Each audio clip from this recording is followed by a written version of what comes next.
Russian Federation, Mr. Lavrov. On August 23rd, Minister of Foreign Affairs of the Russian Federation will participate in the work of the 10th All-Russian Educational Forum Territory of Meetings, which, I'm reminding you, will take place at the Synej Management Lab in Solnechnogorsk, Moscow region, where he will address the young forum participants, address the priorities of the foreign policy of Russian Federation, steps to enhance cooperation with EAU, CSTO, CIS, SCO, and BRICS, perspectives of preserving the heritage of the World Youth Festival, and also answer the questions of the participants of the forum. So a very interesting heated discussion is expected. The 10th All Educational Forum serves as a platform for communication between highly motivated, talented young people from different countries ready to contribute to strengthening of direct contact between Russia and other countries. And we attach great importance to increasing contacts with the young generation, as well as instilling in them the high moral values.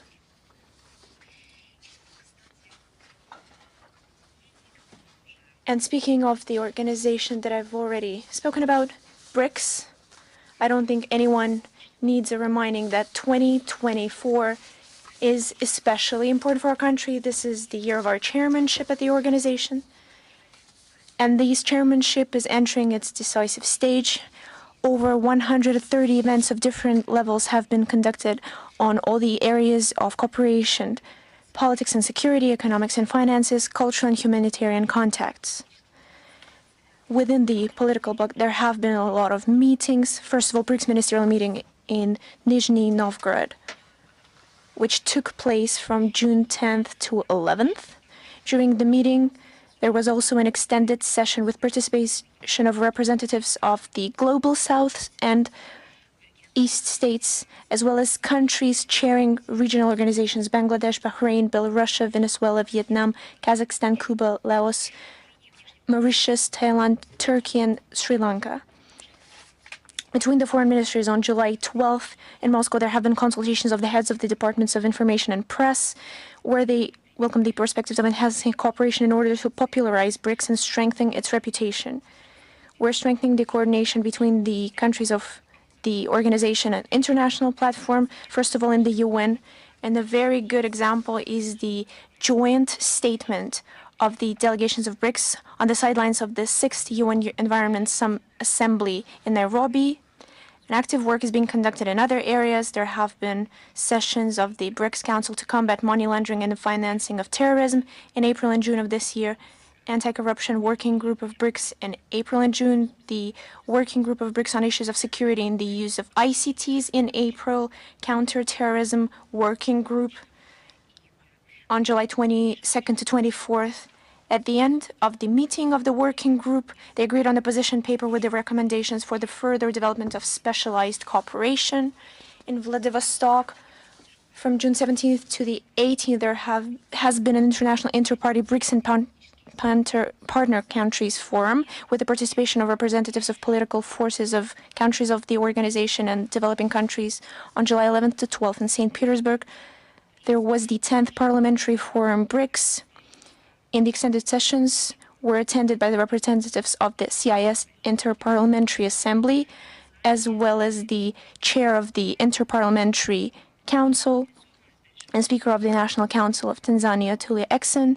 And the event showed the great interest and further strengthening of parliamentary cooperation in the organization. They signed the protocol to the Memorandum of Understanding on the BRICS Parliament Forum, as well as adopting a joint declaration. On the economic area, there has been a discussion of issues in supporting sustainable development. There have been a lot of meeting between the ministers of tourism, ministers of sport, ministers of environment, ministers of affairs of youth, ministers of economics and trade, ministers of industry, as well as the heads of the Supreme Courts, heads of the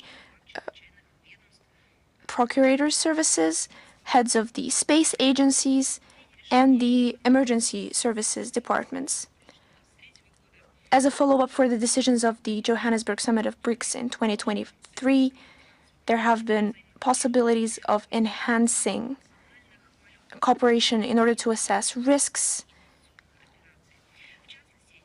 raising the stakes in national currencies, as well as investment actions.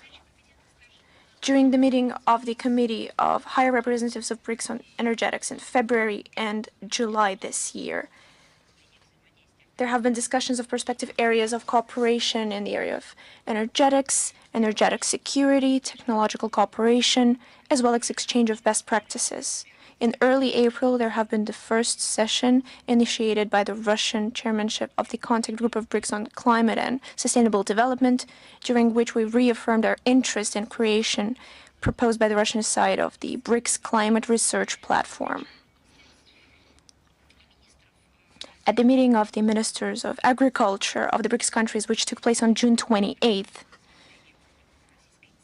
Russian initiative was proposed to our partners on creating a platform on selling grain, which is aimed at ensuring agricultural security of the countries of the organization and of the developing countries. We attach great importance on enhancing the partnership of BRICS in the healthcare area. On February 13th and March, there have been the first session of the Working Group of BRICS on Nuclear Medicine. On March 27th, the meeting of experts on launching the complex system of early warning of the risk of mass infectious diseases.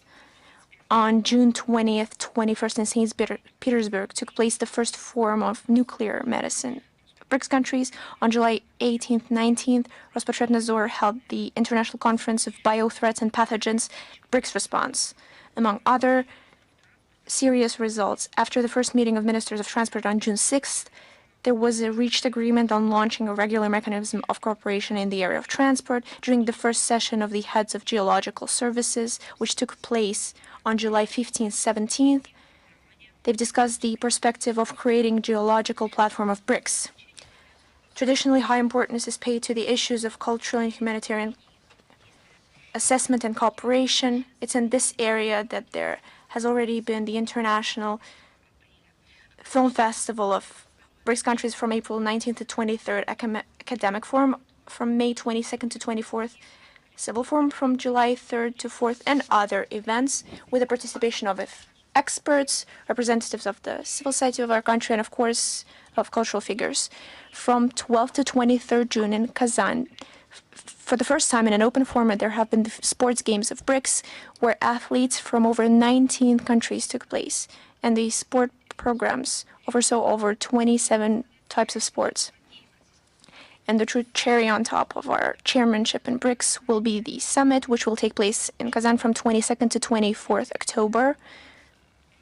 We will continue the tradition of organizing it, the extended session with the leaders of leading developing countries in the format of outreach or BRICS Plus, and we expect that with the active support of the partners, the Russian chairmanship will lead to practical results and will heavily contribute to strengthening the positions of BRICS on the international arena.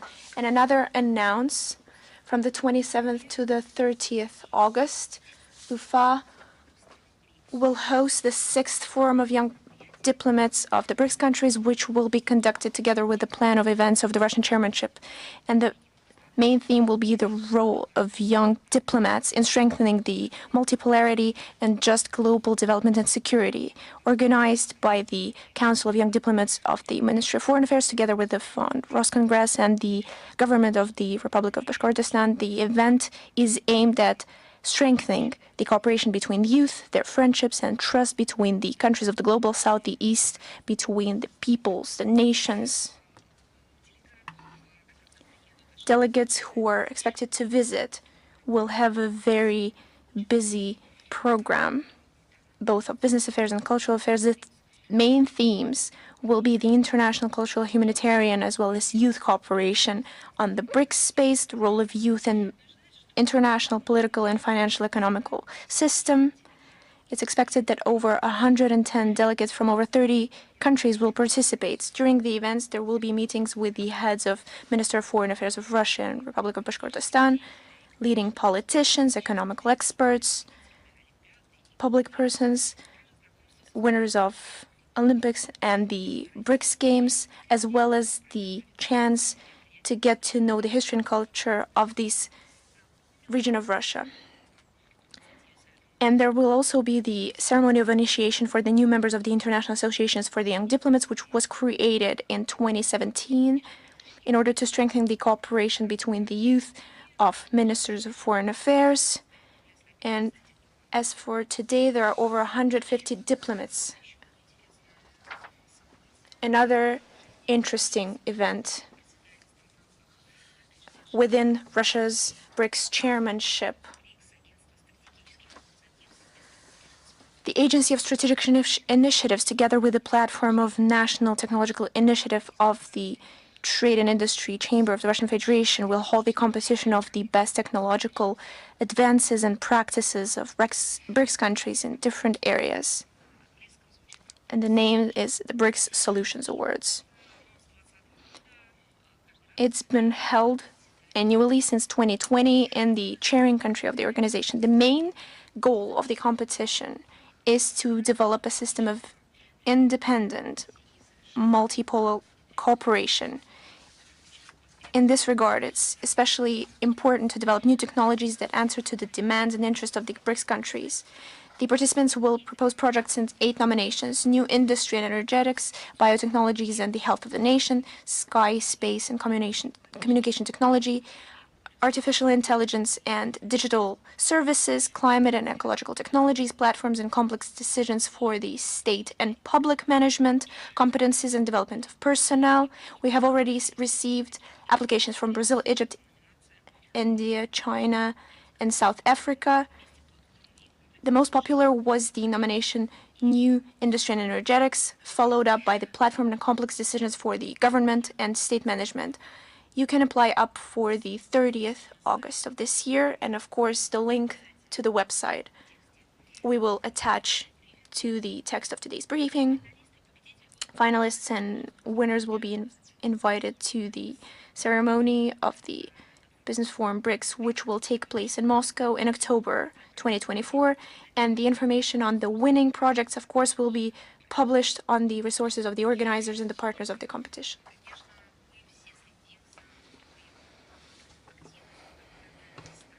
And of course, we're closely following the activity of all the countries who are speaking about their desire to join the BRICS organization, who are ready to join the work of the organizations. And here there are a lot of questions on that. I can't comment on each application, on each statement that have been numerous lately, because there is a very high interest. But I'd like to mention the basic approaches to the issue of new countries, new member countries joining the BRICS organization. We attach great respect to the sovereign desire of countries to enhance their cooperation of BRICS. We understand this position. The doors of BRICS are not closed, and the organization is devoted to strengthening connections with the representatives of the global majority. Right now, over 30 countries have spoken of their interest to building systematic cooperation with BRICS, and I believe this perfectly demonstrates the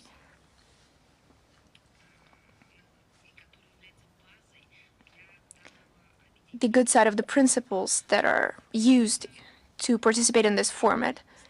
And I believe you know these principles: mutual respect, balance of interests, and the consensus.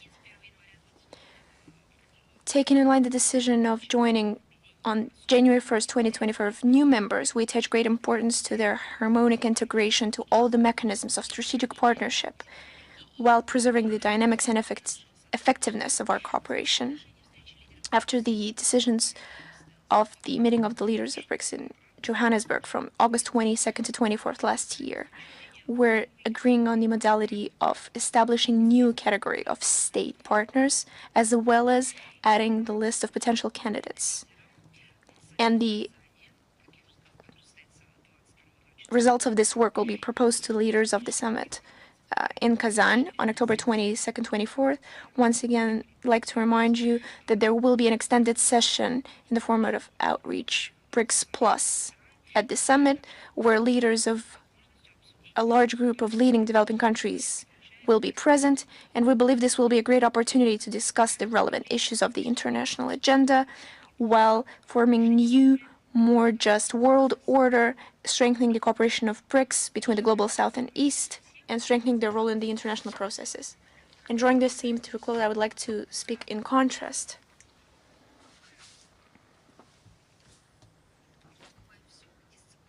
about the bloc discipline. Why in contrast? Because BRICS is a union which, as I've already mentioned, was formed and is being formed based on principles such as mutual trust, consensus. There is no place for dictature, for dictators, no administrative totalitarian practices of control. Meanwhile, there is another approach to building international affairs, the bloc AUKUS, which initially was a very harmful idea, and its development as a boat component is only further proof to that. Project AUKUS is not just a military technological platform.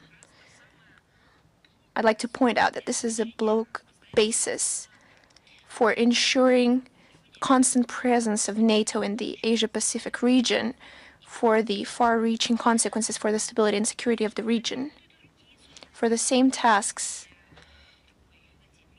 are working other organizations created by the Westerns of the small geometry or the Indo-Pacific Quartet, Japan, Australia, New Zealand, South Korea, participants of which are expressing high interest in joining AUKUS based on this bloc format. The three-party Anglo-Saxon alliance is a systematic element of different multilateral and military political tracks branded under the American concept of the so-called Indo-Pacific region. And among the participants of these forums are the official representatives of NATO. Destructive schemes of such kind objectively work against the peaceful development of constructive cooperation that has been accumulating over the decades, which always based on the architecture of ASEAN-centric mechanisms of stability, security, and cooperation. Evidently, in order to serve their own interests, countries participants of AUKUS operate based on the principles everything for ourselves and the rest will follow the law. So it's not nothing based on the consensus, but it's the rules-based world order. And all this serves their own interests, their own obligations on the nuclear non-interference. The partnerships question the Australia's obligations within the creation of the zone free of the nuclear arms in the Pacific Ocean, or the Agreement of Rarotonga, and Australia's actions undermine the trust towards the idea itself of creating a zone free from the nuclear arms. And concern in this area comes from the experts of those countries who participate in the AUKUS. People understand more and more that the serious geopolitical threat could emanate into a serious threat to international peace and security.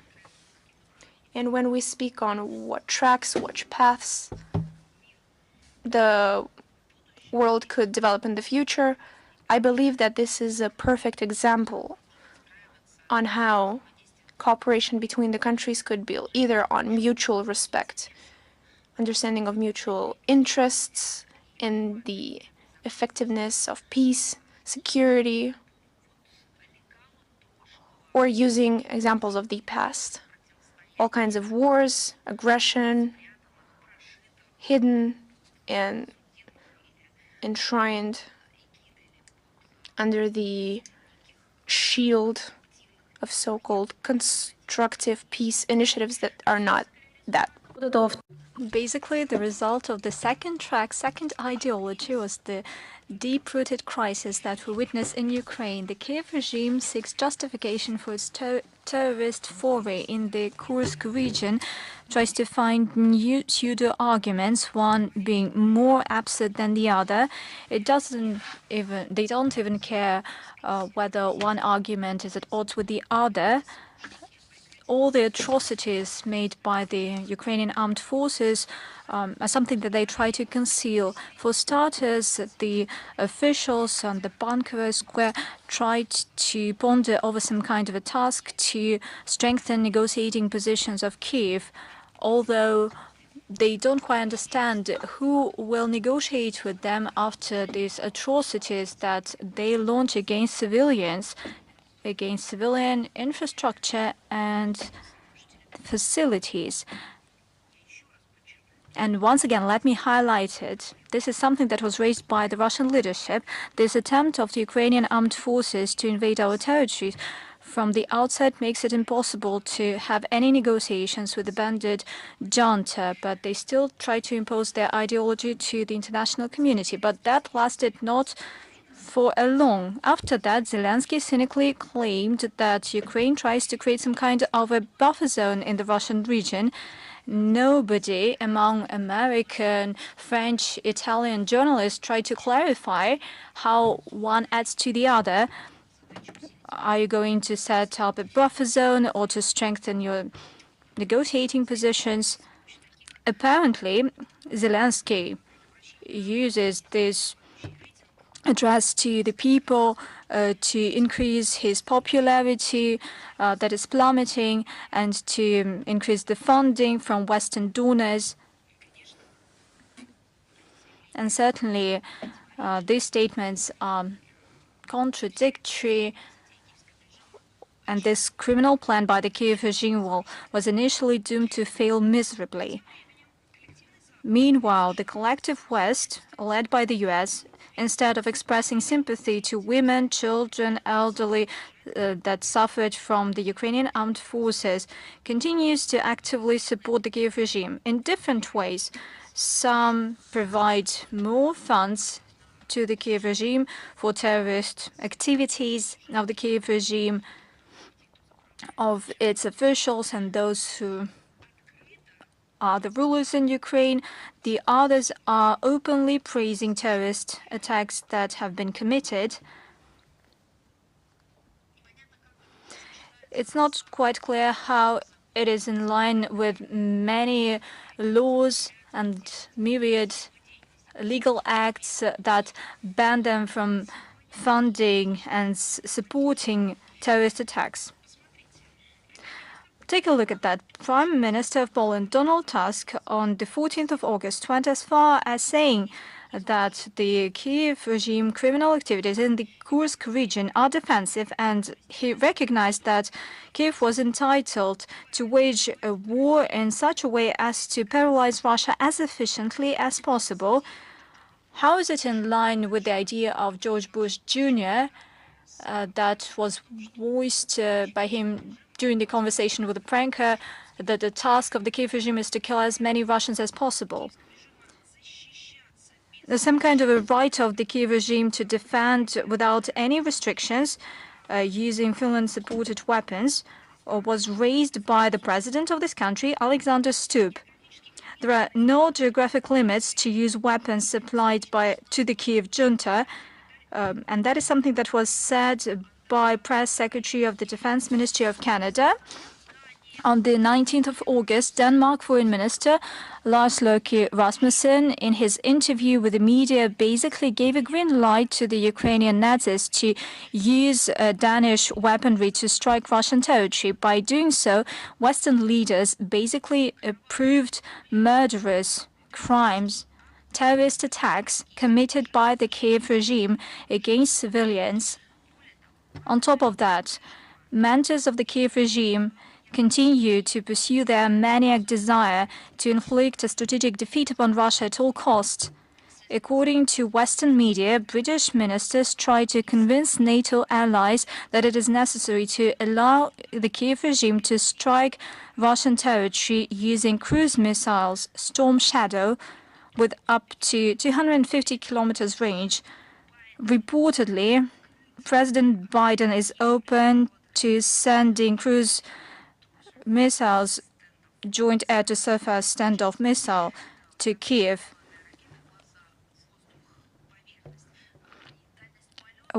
Their range is up to 400 kilometers. Allegedly, Pentagon is working to launch such a lethal weapon from F-16 fighters. Public encouragement of terrorist actions, including in the Kursk region, foreign equipment, military equipment, and mercenaries in our soil showcase vividly that Western allies in the Kiev regime are directly involved in the crimes of neo-Nazis. Against this backdrop, we do understand why Western media, for instance, the Wall Street Journal, started publishing articles that NATO countries, listing various posts and offices, allegedly they do not share intelligence with the Kiev regime on the targets in the Russian territory.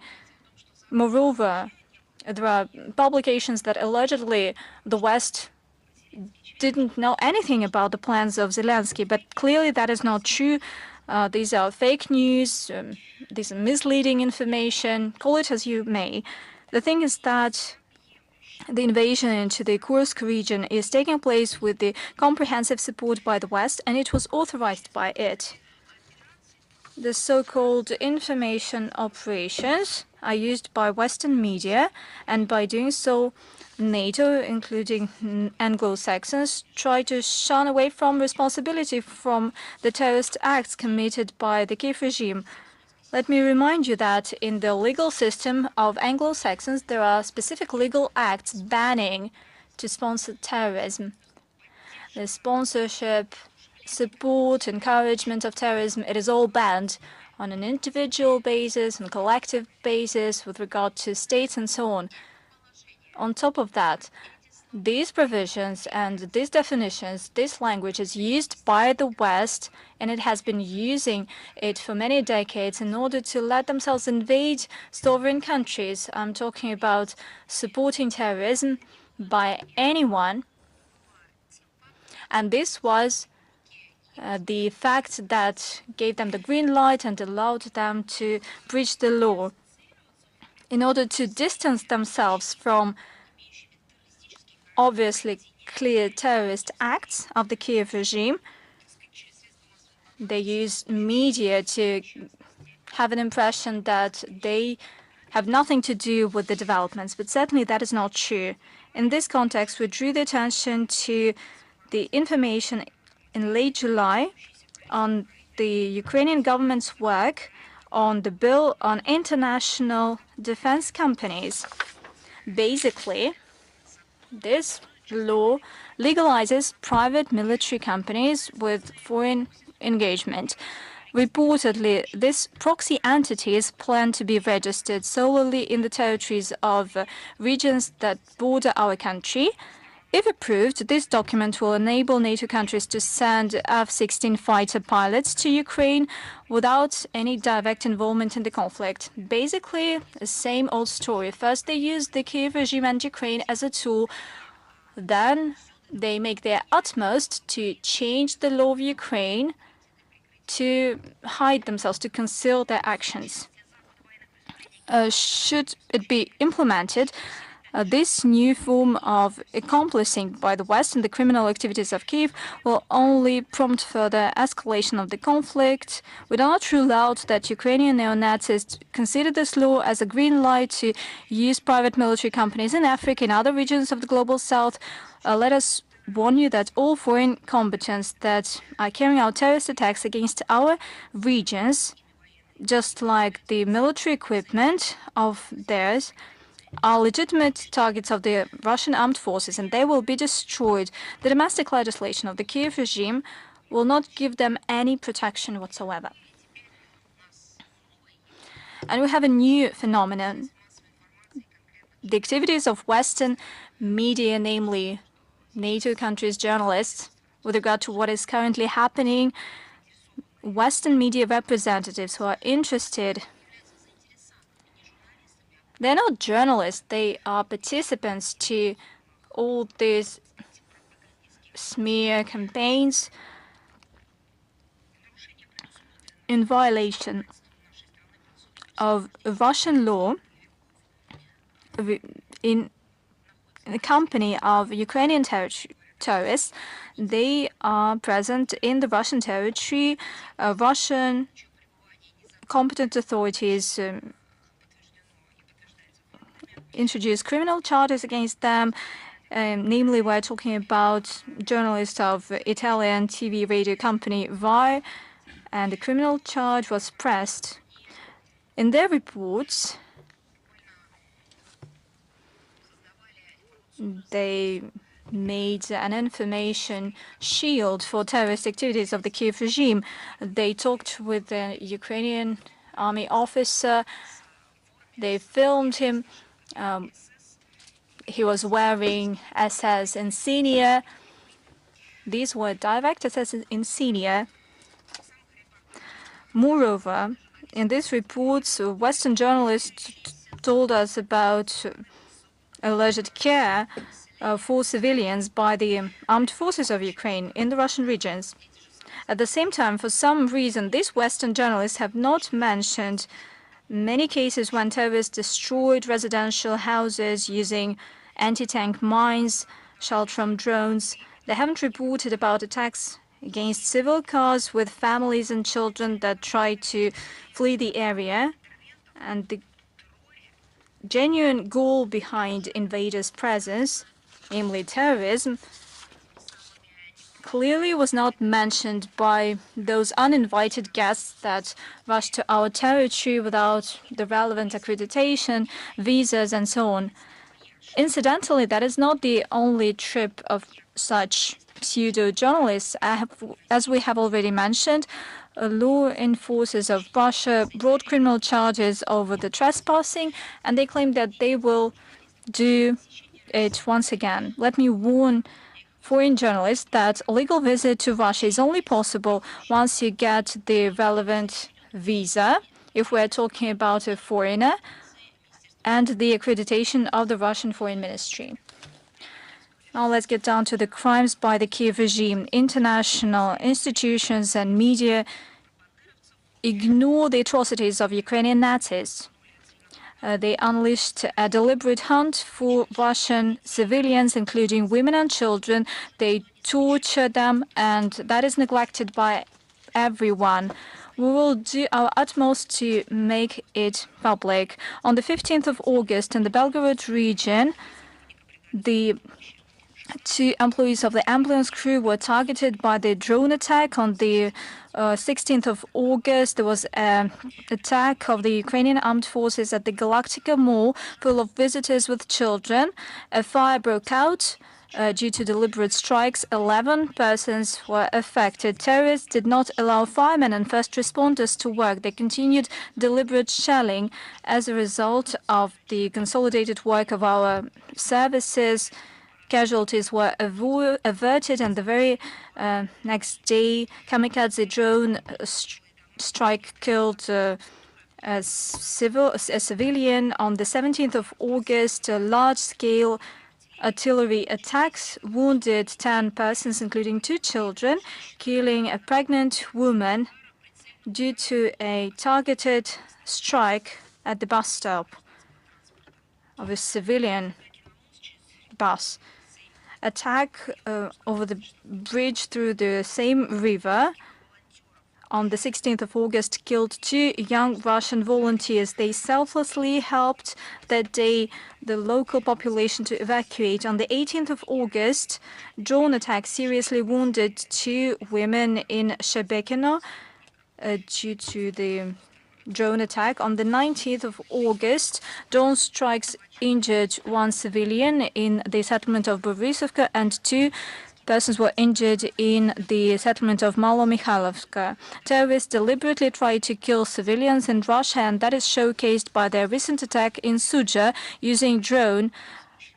a car was used by a man and a woman. They tried to evacuate with their two nephews, and as a result, children were wounded with a charge filled with metal pellets.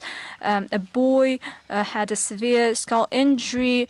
He went through an 8-hour surgery where all the NGOs, interstate entities in charge of human rights and protection of children's rights, protection of health. The girl got a knee injury. A fluffy toy saved her from a possible death and even more severe injury. Where's the international community? Where all those international Western magazines and newspapers who put pictures of suffering children on their front cover, and at the same time they turn a blind eye to the suffering of Russian children, of children of other nationalities. What kind of a segregation is here? What kind of a division, inhumane division into classes, categories, and subgroups? The man got multiple shrapnel wounds. Indeed, that is the neo-Nazism of the Kiev regime, pure and simple. At the same time, neo-Nazis have been perpetrating atrocities against Ukrainian citizens. Russian military recorded a cynical killing of 2 exhausted civilians of Volchansk. One of them was wounded already. As people tried to evacuate from the destroyed building, Ukrainian fighters, instead of saving them, cynically fired mines using drone. Monsters from the Ukrainian armed forces put on Nazi paraphernalia, and they made racist insults against elderly men who got lost and who needed help in the Kursk region. It was styled to the SS soldiers' speech.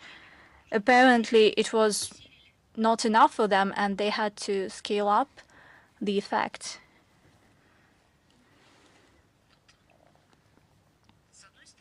On the one hand, it is atrocious. We want it to never to happen again. On the other hand, there in Paris, in London, in Rome, in Brussels, in Washington, New York, Ottawa, Canberra, people still don't believe that we are talking about outright murderers and terrorists, those who lost their humanity, who deep down profess everything that was previously called fascism, Nazism, racism, xenophobia. And this footage that are posted online become proof that bring people worldwide to senses. That is the proof of animal hatred to people of different nationality that speak their native language.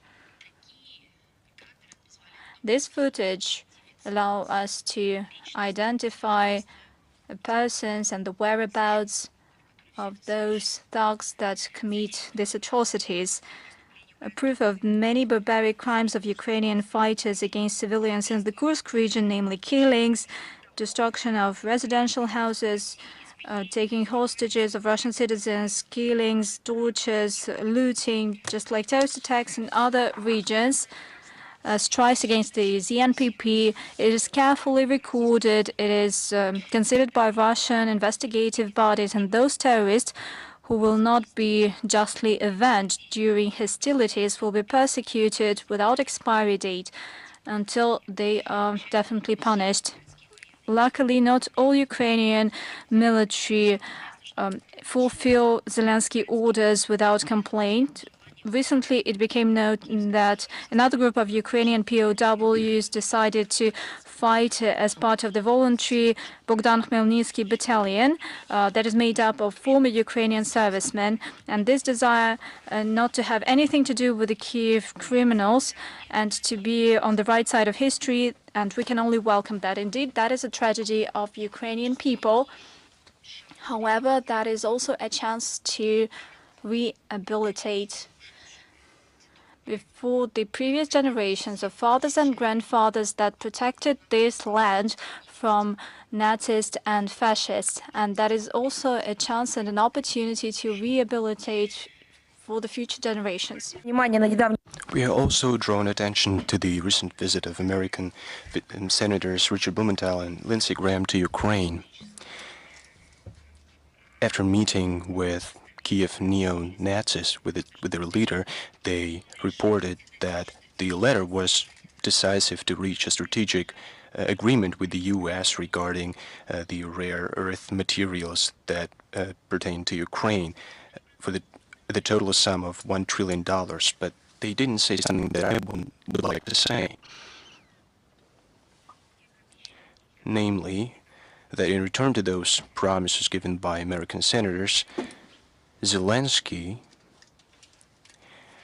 received a proposition that he was interested in, but these propositions would be implemented at the expense of Ukrainian citizens that would not return home. That's yet another story of American political elite corruption in the Kiev regime.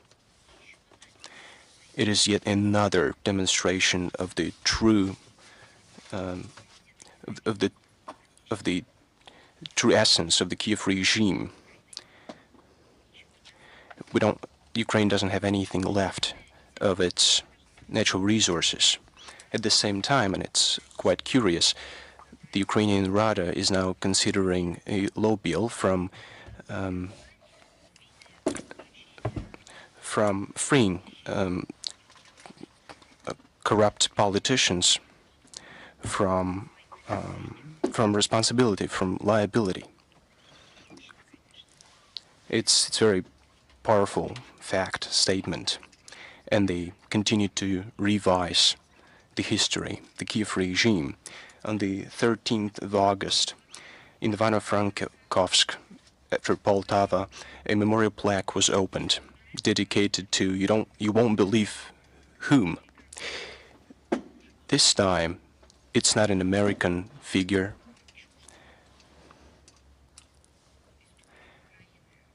It's not something that is not close to Ukraine. It's Johar Dudayev, the person whose hands were covered with blood, who fought on the territory in Chechnya and committed crimes against women and children. Now we have a memorial plaque dedicated to Johar Dudayev. What do we have to expect next? Some kind of a park in a Ukrainian city dedicated to ISIS, which is prohibited, or maybe a cafe dedicated to Al-Qaeda, which is also prohibited. What is going to come next? Maybe a dead end dedicated to Bin Laden. What's the next step that they're going to take? What's the next bottom that they're going to break? Zelensky's team is now seeking new bloody heroes to include them into the quote-unquote pantheon of bloody Nazis. But the bottom line is hatred to Russians, to Russia, to our history, to our culture, to our victories. Banderites are ready to commemorate thugs, terrorists, thus confirming their own terrorist essence. In the last 7 days, about 10 monuments were demolished in Ukraine dedicated to Soviet liberators. Let me remind you, they, together with Soviet soldiers, were fighting against Nazism and fascism. Their fathers, grandfathers were fighting against Nazism And those monuments were erected by Ukrainian Nazism, people who had Ukrainian citizenship. Neo-Nazis also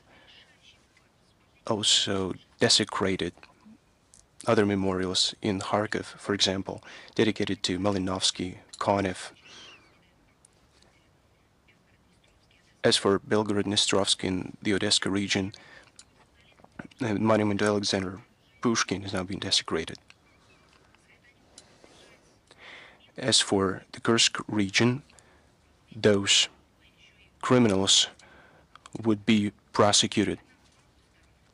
On the 13th of August, Ukrposhta hastily presented a design of a post stamp dedicated to terrorist acts of the Ukrainian armed forces in the Kursk region.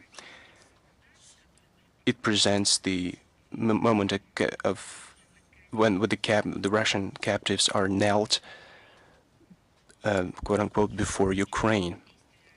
I would like to emphasize that the actions to humiliate our soldiers are violating the Geneva Convention on the Treatment of Prisoners of War of August 12, 1949. Article 13 enshrines that there is guarantee for them to protect them from violence, intimidation, insults.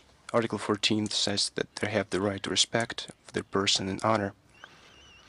It's not a protection, self-defeat, as the Zelensky says. It's the loss of all values. Another evidence came yesterday. It was another evidence. The Nazi regime of the president, who's not supposed to be the president, uses the help of radicals and schismatics.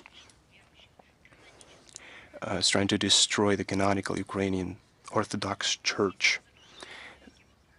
They try to capture their religious objects.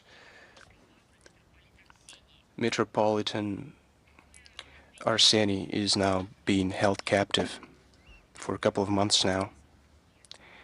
I think they're fighting for God, obviously. I don't know. Now the junta being encouraged of corresponding agencies. Where's UNESCO, I should ask? We see all kinds of dirty tricks to promote the bill which will prohibit the Ukrainian Orthodox Church. Let me remind you, it's a canonical church, which is the true church that Ukraine has. It was authorized by Zelensky, who, I don't know what he believes in.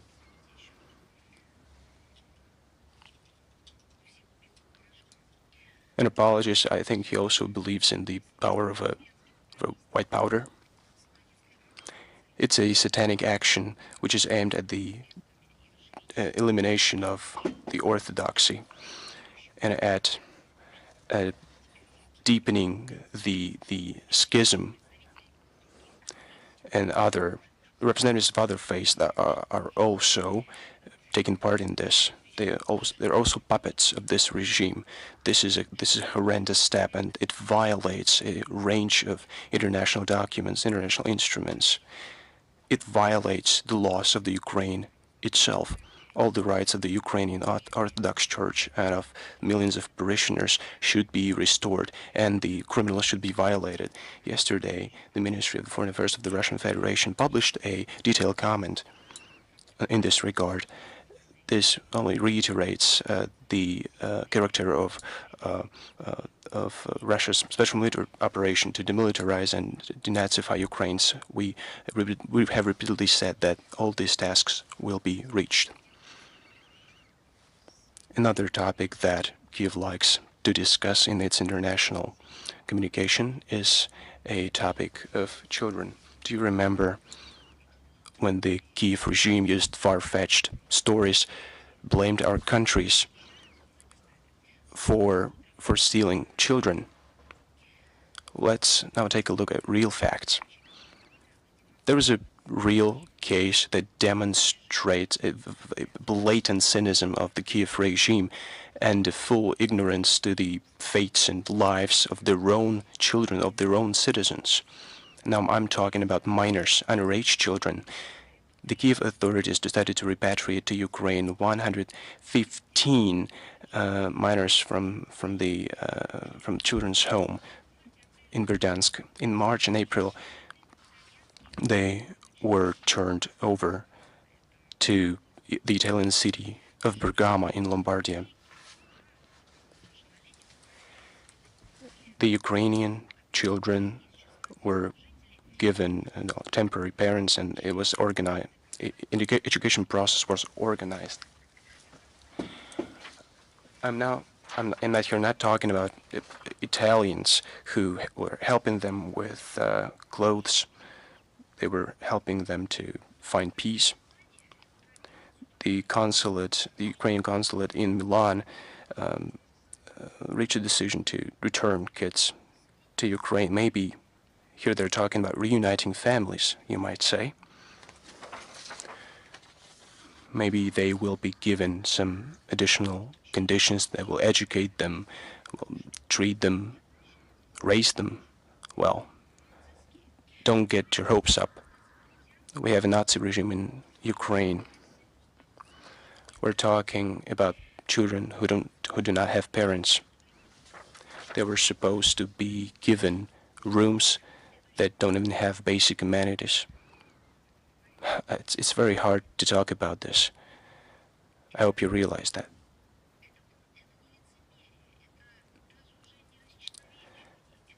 It's not some inhumane behavior.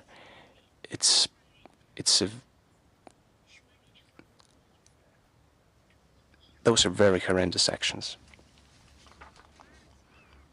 So they're being returned from Lombardia to Ukraine, and this is being done by the representatives of the Kiev regime. They're going to put them into temporary shelters, not designed for children of this age, and then they are supposed to be transported to the US.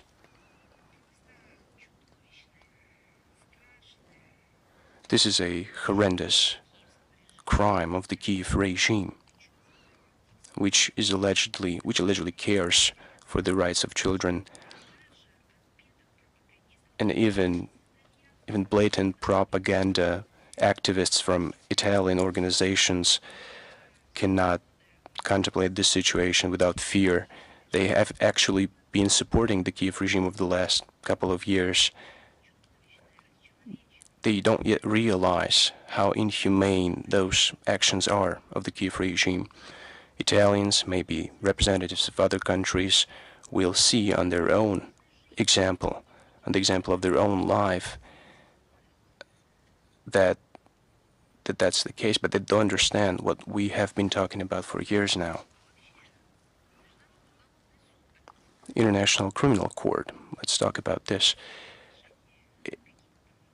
This body, as I remember, was referring to some documents that don't have any legal basis, any legal foundations, warrants. I don't remember what they call them. They were coupling those documents with the actions of Russia in Ukraine. But do you realize what's happening there? On the 14th of August, local judicial authorities decided to leave the kids there before they can get an asylum. 17 years old. The case of the 17 years old couldn't be dealt with. They try to reduce. They keep to reduce the age for drafting. We started talking about it at the beginning of 2022. That's not the first case. Corresponding agencies are now investigating a Ukrainian citizen who was authorized by Ukrainian consulate in Neapol, is now being blamed for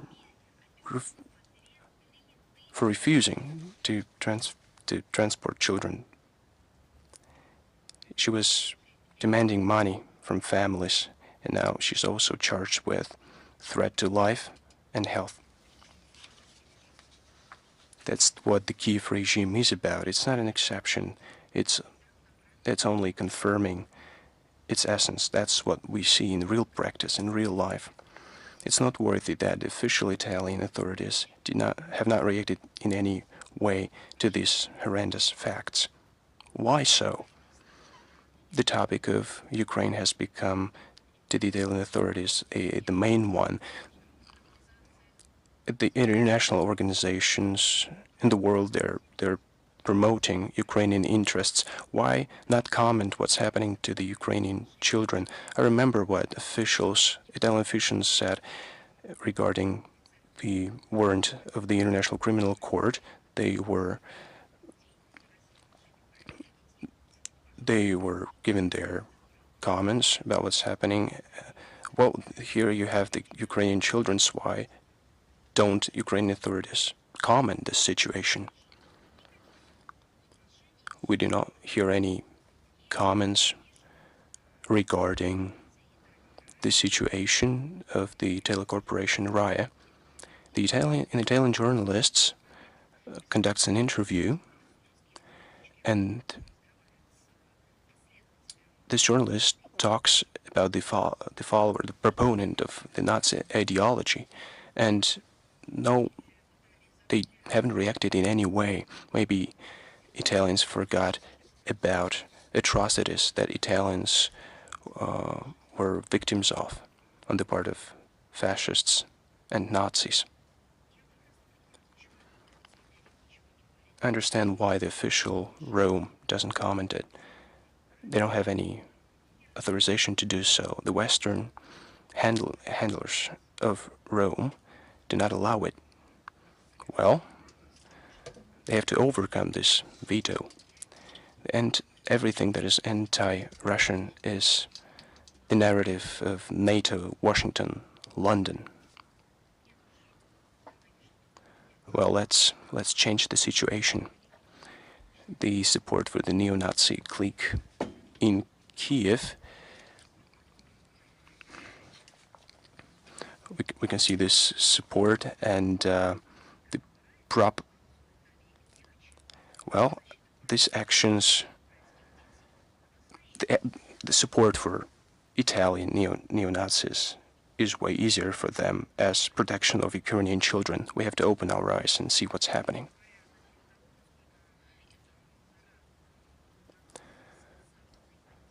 Neo-Nazism supported by Western countries, as an example, as for Moldavia, we have celebrated the 80th anniversary when the Moldova was celebrated.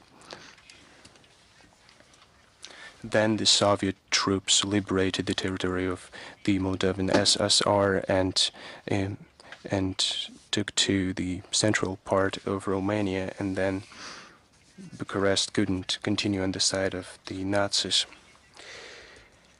This operation was included into the textbooks on military art.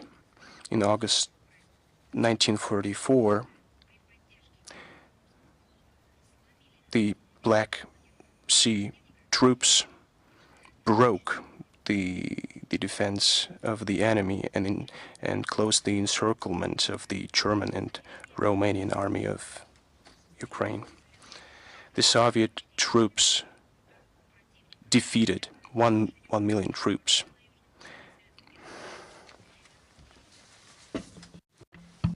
This allowed the Soviet troops to have liberated to fully rid the territory of the enemies, and in those days the Soviet troops showed not only their excellence in leading the battle but also high morale, ready to self-sacrifice. And Lieutenant Alexei Shemegon and Sergeant Alexander Shevchenko repeated the heroic act of Alexander Matrosov. And Alexander Gusev and Kuzma Gorenko died, throwing with grenade under the German tanks. All 4 of them were honored with the title of the Soviet hero post-mortem. And in May-August 1944, current Moldovan partisan troops destroyed over 11,000 soldiers and officers of the enemy, 25 enemy tanks, armored vehicles, and derailed 13 military troop trains. Unfortunately, the current Moldovan regime is trying to eradicate those heroic pages of the history, trying to make it so this never happened. And Maya Sandu, who regularly scares people with the so-called Soviet horrors, consistently leads the campaign of blanching the Nazis' supporters. And in the Republic, with the military honors, they're opening monuments for the Romanian heroes. And there are currently the Georgian sign and movies of Great Patriotic War are prohibited. And the actions serve as nothing but offense for the liberators, for the memory of their grandparents, great-grandparents. They're not ready to tolerate the ideological ideas that are being imposed, which is showcased by the actions of the voluntary patriotic movements who are trying to rebuild the Soviet memorials, carry out searches. They're trying to organize the memorial actions. And they're carrying out anti-fascist actions, just as their predecessors did, who tried to liberate the Soviet Union.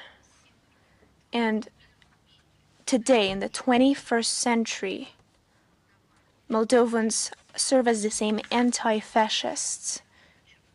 Today, in the so-called peaceful time, and ahead of the celebration of the liberation of Moldova, local volunteers organized the events of redesigning the cemetery and the memorial complex of the Serpent Memorial, as well as other memorials all over Moldova. And there will be the Liberation March, which will happen on August 24th along the streets of Chisinau, and will end at the War Memorial of Vechnist. To the memorial campaigns will be joined by the Moldovan diaspora in Russia. On August 17th, 18th, along the streets of Moscow, St. Petersburg, of Moscow and Leningrad region, there has been a festive motor rally, and its participants held the ceremony of wreath-laying along the postaments of liberation of Moldova, and the memory of the Great Patriotic War is alive in the hearts of Moldovans.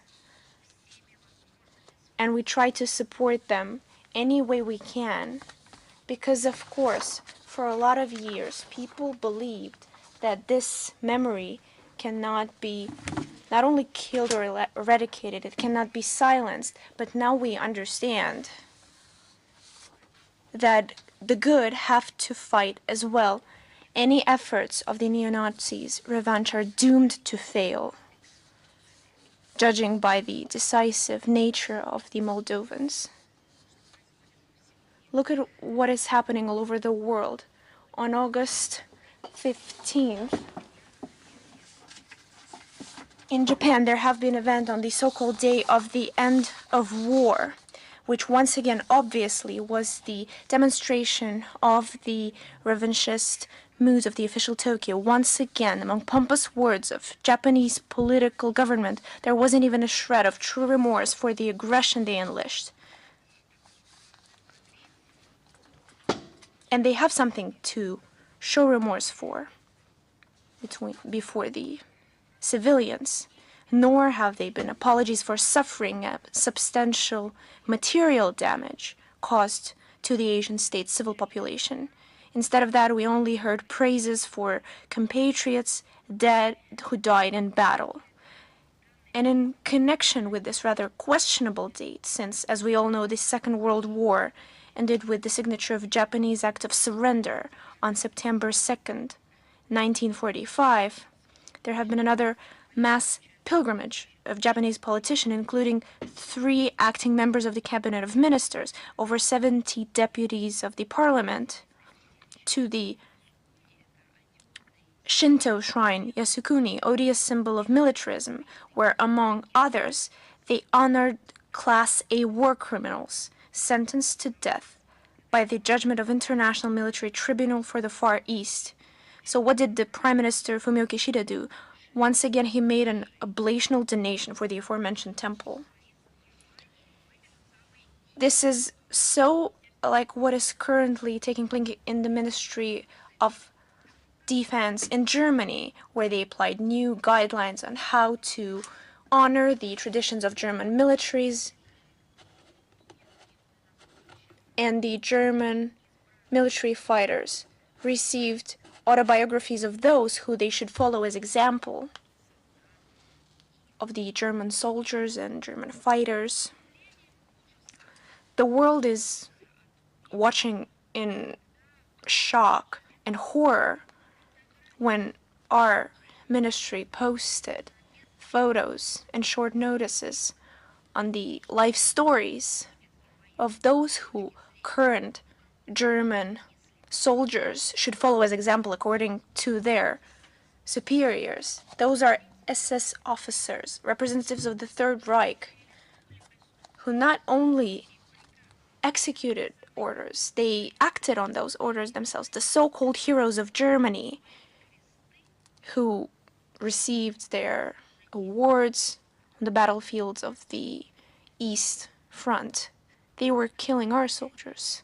So going back to Japan, we strongly condemn these practices. Once again, we point out that by doing so, Tokyo is offending the feelings of neighboring countries who fell victim to this barbaric expansionist campaign, and once again demonstrates the current curse of Japanese administration on speeding up remilitarization. We'd like once again to state that Japan, by expanding its military potential, goes against legal limitation in this area. We're continuing to closely follow the steps of Tokyo to expand naval activity near the borders in the Far East, to include extra-regional parties among the NATO member countries, as well as promoting the initiatives of Washington to creating in Asia-Pacific region the narrow bloc associations aimed at ensuring double deterrence of Russia and China. Undoubtedly, such foreign policy course from Japan presents obvious threats for regional stability and security. Especially alarming are their plans to dilute the nuclear weapon-free status of Japan towards joining the so-called joint nuclear missions of the USA, conducting multilateral exercises by using the Allied Strategic Air Force certified to execute nuclear tasks, or discussing the possibilities of storing American medium-range missiles at their territories. And Japan's refusal to join the declared by the previous generations of the politicians peaceful development once again will pose new challenges to the security, will escalate the pressure in the Asia-Pacific region, and will stimulate the new stage of arms race. We once again call on Tokyo to learn lessons from the horrible pages of history, accept the results of the Second World War, and refuse the revanchism and new militarization, which already brought a lot of suffering to the peoples. The Nord Stream is once again in our attention, and the UN Security Council in the last 24 hours touched upon this subject. And there have been different comments of the official representative of the Minister of Foreign Affairs of Germany, Sebastian Fischer. He made this statement during the weekly press conference of the German government on August 19th, where he stated that Berlin apparently exchanges with Russia some information on the terrorist attacks committed in September 2022 on the gas streamlines Nord Stream 1, Nord Stream 2. As you understand, this is not happening, especially considering as a couple weeks ago, his boss, Chancellor Scholz, said that it's Russia who stopped supplying gas to Germany, which in truth, actually the opposite is taking place. Russia is prepared to do it, and we've mentioned it repeatedly, even in the interviews with German mass media. Russia has never stood in the way of supplying their energy resources, of supplying our gas to Germany. And should such decisions be made, it could happen within a month. So any absurdity is very predictable when we hear it from the official German representatives, but we will continue to comment on that. But by making such a statement, the German side probably tried to question the legitimacy of complaints that we presented to the German authorities as for their refusal to cooperate with investigating this crime of an international scale, because it not only took place on the European continent, but on the territory of several countries of the European continent. And it happened in the violation of the subsequent anti-terrorist UN conventions. And Germany, by refusing to cooperate, also serves in violation of these conventions. It's also worth noting that the words of Mr. Fischer are of no truth at all. So let us state this as simple as possible so the Germans can translate it properly. It's a lie. For over 2 years, all the requests of our competent authorities as for the attacks on the Nord Streams, we only receive empty excuses from the German side. Not a single so-called document that was sent our way contained any factological information. Not for the first time, Berlin is trying to convince everyone in international diplomatic society that supposedly they're complying with all the obligations of the international law. Not only that, they're trying to feed to the international community this so-called bureaucratic pile instead of complying with their obligation. It's nothing but lies. They supply no facts that they have on the investigation, and they never supplied any facts to our side. And Russia insists on holding official bilateral consultations in line with current guidelines that are already enshrined in anti-terrorist UN conventions. And we would like Mr. Fischer, or perhaps his bosses, Ministry of Foreign Affairs, or perhaps the Chancellor of Germany, to speak if they're actually committed with fulfilling obligations of the UN anti-terrorist conventions. The statement of the representative of the Ministry of Foreign Affairs of Germany only reaffirms our suspicions that Berlin is trying to hide the actual investigation, trying to do anything so that we don't understand who exactly planned the attack on the largest trans-European object of energetic infrastructure, which is especially important for Germany itself. And as for the repercussions of the German mass medias for trying to establish the truth in the energetic security, I think is another testament that once again Berlin has something to hide, and they have no interest of conducting a true investigation and unleashing the real information, the truth. There have been a lot of questions. I'd like to comment additionally. On August 19th, there has been information on including of the stop list representatives of 9 British analytic structures through publicly available mass media and on the internet. These organizations spread in the international informational space misinformation, discrediting the Russian state, and over the years they're trying to no avail, but they're still trying to create conditions to destabilize internal political situation in our country, and not only in Russia but in our friendly countries. They subsequently participate in information campaign to support the Nazi regime in Kiev.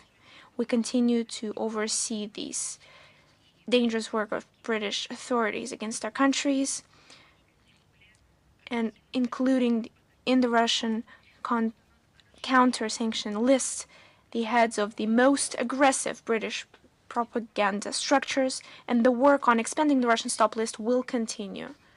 And of course, over this time, over the last 10 days were addressed to us around the situation of the Olympics in Paris. And for several reasons, the refusal to let participate certain athletes, the segregation of athletes, horrific performances that took place during the opening ceremony and the closing ceremony, the discrimination as a whole of athletes.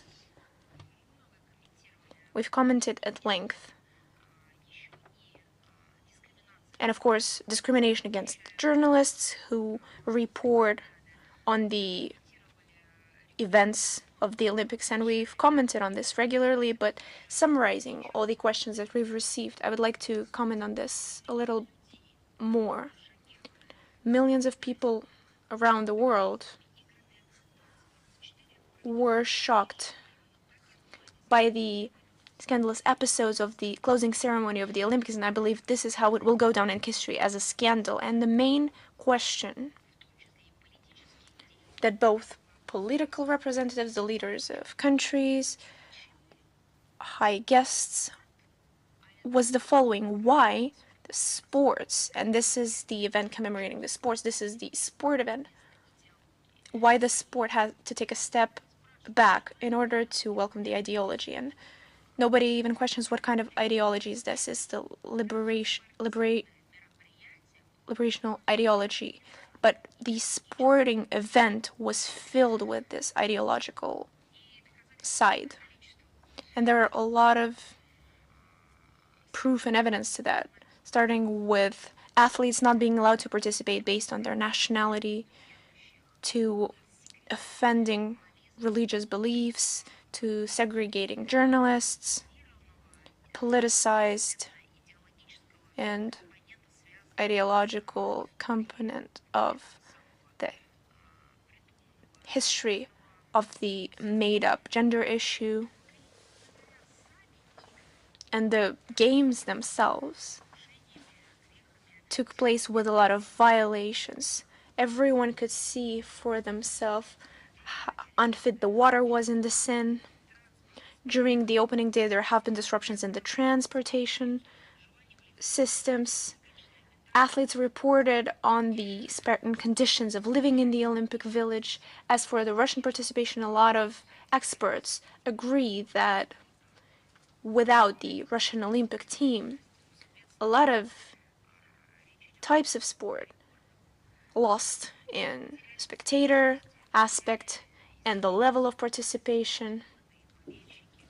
And it's not only the world community who lost, spectators who lost, athletes who lost.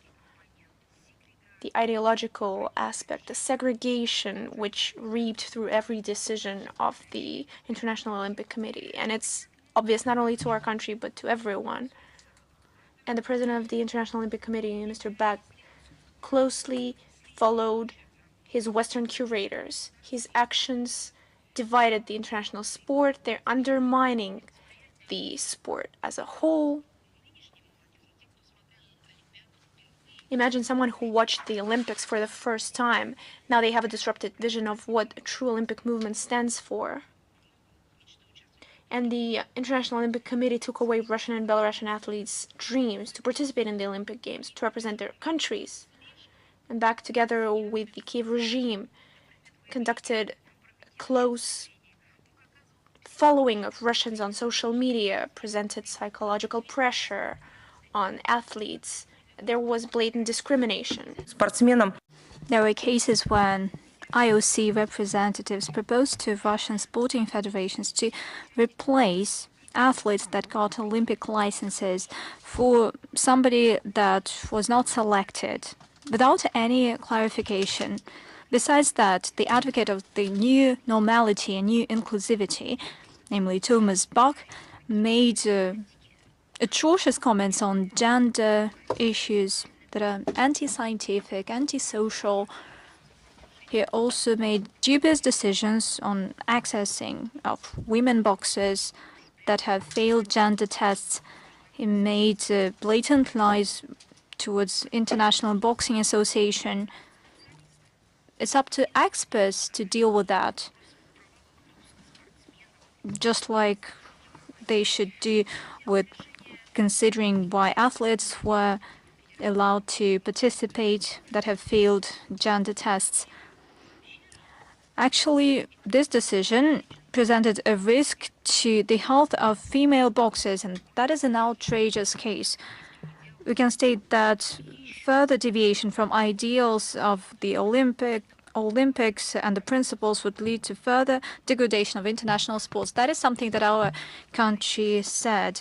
Russia will continue to take efforts to develop sports and international sporting cooperation, bring about conditions for participation of Russian sportsmen in international competitions, will further demand that the IOC leadership abandons its destructive anti-Russian course and strictly follow the universal principles of the international Olympic movement. And surprisingly, the Olympics that had quite an impression on everyone. Tensions are running high regarding the U.S. anti-doping agency. It faces serious claims by the World Anti-Doping Agency. Reportedly, USADA systemically violated the World Anti-Doping Code. How come? They used the scheme where athletes that were caught using doping continued to participate in competitions, but for that they provided information on either other violators. We know at least about 3 cases of this kind. I don't know what is worse, to legalize participation of athletes that use doping, or that they were made as someone who called the shots. I really don't know what is the best option. Besides that, according to WADA, 90% of American athletes, in principle, are not covered by anti-doping code. Third of those who are covered have not had doping test. In 2023, USADA ran less doping tests than the national anti-doping organizations of Russia, China, Germany, France, Italy, and the UK. Hence, by doing so, USADA creates threats for the integrity of sporting competitions. And against this backdrop, we cannot talk about the fact that the American sport is clean, is doping-free, and we cannot talk about the victory of American athletes in global championships, if that is true. For our part, we believe that all countries should enjoy equal rights and obligations in the development of sports and participate in competitions without any discrimination or double standards. We do understand, however, that the Western liberal idea prioritizes the other facts. For instance, the Czech authorities decided not to recognize Russian passports without biometric chip, and that is a discriminatory measure. Once again, they showed their purely Russophobic approaches, in this case primarily with regard to common Russian citizens. According to clarification of the Czech Foreign Ministry, there's a transition period that the Czech authorities provide to Russian citizens in the Czech Republic so that they could have their Russian biometric passports done. And initially, it is restricted to September 15th. It was extended to December 31st. Lately, the Czech Republic has done its utmost to make the work of the Russian missions even more difficult. They demanded that we close our 2 consulate generals. They demanded that we reduce the number of our diplomatic staff in the embassies and consulate generals, and it affected consular services. Our consular employees do their utmost so that Russian citizens, as well as nationals of other countries that request consular assistance, legalization of documents, and prompt assistance in their daily lives so that they would not be affected. But the reduction of the employees in the consulates was bound to affect the way the consulate works in terms of timing, in terms of the quality of work. There was a question on the situation in Venezuela. We continue to keep a close look over the situation in Venezuela after presidential election in this country on July 28th. The situation objectively remains stable. The post-electoral process is developing within the legal framework. Bolivarian authorities ensure protection of the constitutional order and public order. Against this backdrop, we see that there's been mounting coordinated external pressure against Caracas using a broad set of toolbox in order to delegitimize the outcome of voting. It's not the first time that we see that. As Madam Rodriguez put it eloquently, I do not know whether she was foreign minister back in the day or head of the government of Venezuela.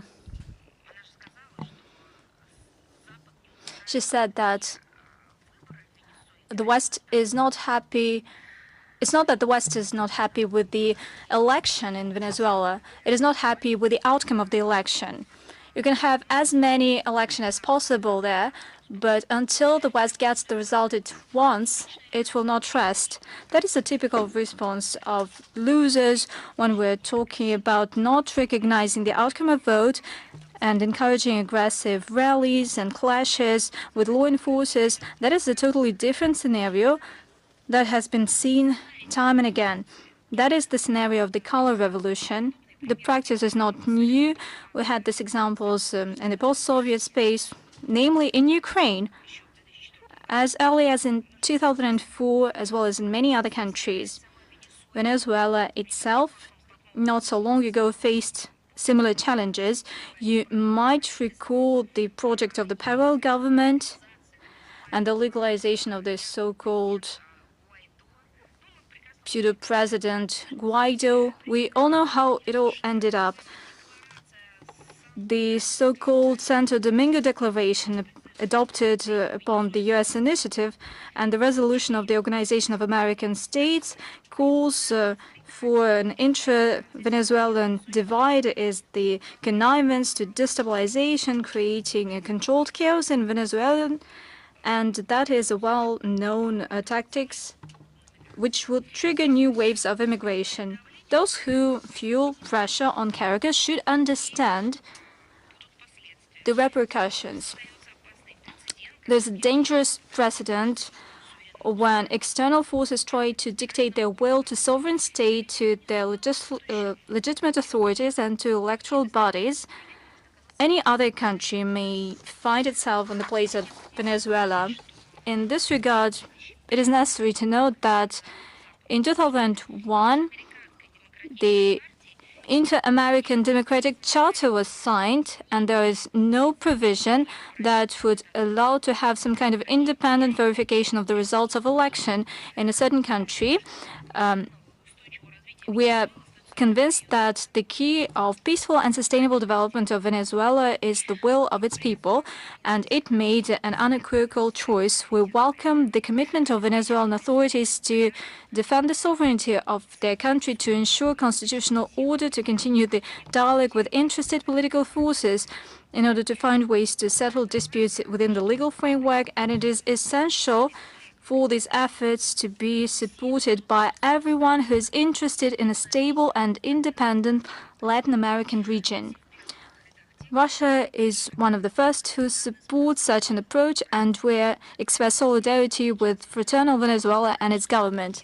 All those who try to say that some other candidate won and not Maduro, I would like to ask them, namely the United States and other countries, I have a question to them. For all these years, you have believed that some kind of Guaido was the president of Venezuela. How come that in your countries, primarily in the United States, how come that you made a legal decision that Guaido is no longer the president. Where did you write it? Where did you say it? You recognized him as president back in the day. Why do you abandon him now? In this case, you need to make a legal, formal decision to write some kind of a document that, from the point of view of the current White House thinking, Guaido is no longer president. It would be funny, hadn't it been so sad and dangerous. The humanitarian situation in the Gaza Strip. Of special concern is the disastrous humanitarian situation in the Gaza Strip that was a result of the military campaign by Israel and the total blockade that virtually separated Gaza from the external world.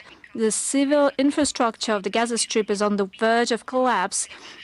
The areas where IDPs hide and they have schools and hospitals full, water supply systems is out of service. According to UN agencies that participate in various programs helping Palestine, there is mounting food shortage. Stocks are at critical level. According to our information, Gaza has only one warehouse of the UNWFP. At the same time, the relatively safe regions are shrinking due to intensive Israeli shellings, and the large-scale evacuation impedes humanitarian convoys. Trucks with humanitarian assistance provided by Jordan, by Egypt, through the Israeli port of Ashdod could enter the Gaza Strip only through 3 cross points. In July this year, the World Food Programme managed to deliver 11.5 thousand tons of food. Clearly, that is next to nothing to over 2 million strong population of Gaza. There's lack of medical assistance, of hygiene supplies, and the situation has degraded. The enclave declared the polio epidemic. The number of people with hepatitis A has reached 40,000 people. We make our tangible contribution to ease the suffering of civilians. Since October 19, 2023, Russian Amircom planes delivered, with the help of Egypt and the Egyptian Society of Red Crescent, delivered over 700,000 tons of cargo. The unfolding humanitarian disaster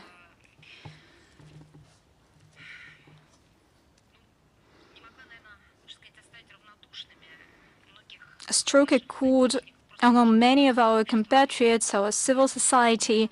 That is why I would like to specifically highlight that, along with state bodies, the humanitarian assistance is collected by many Russian NGOs, including individuals. They collected thousands of tons of food, medication, essential goods, and this is a work in progress. Let me once again draw your attention to the fact that this is a disaster that was triggered by over 10 months of hostilities. We highlight the need to immediately implement the UNSC and UN General Assembly resolutions demanding to cease fire to ensure unimpeded humanitarian access to the Gaza Strip. This would bring about conditions for the long-term normalization in the Israeli-Palestinian conflict and turn the efforts, settlement efforts within the political and diplomatic framework. And a few words on other humanitarian campaigns. On the 10th of August, with the participation of Russian Ambassador Terarov and Healthcare Minister of the Republic of Angola, Luanda hosted a ceremony providing to the Angolan side free of charge 50 ambulance cars. These cars were supplied as part of our efforts to meet the request of the Angolan leadership.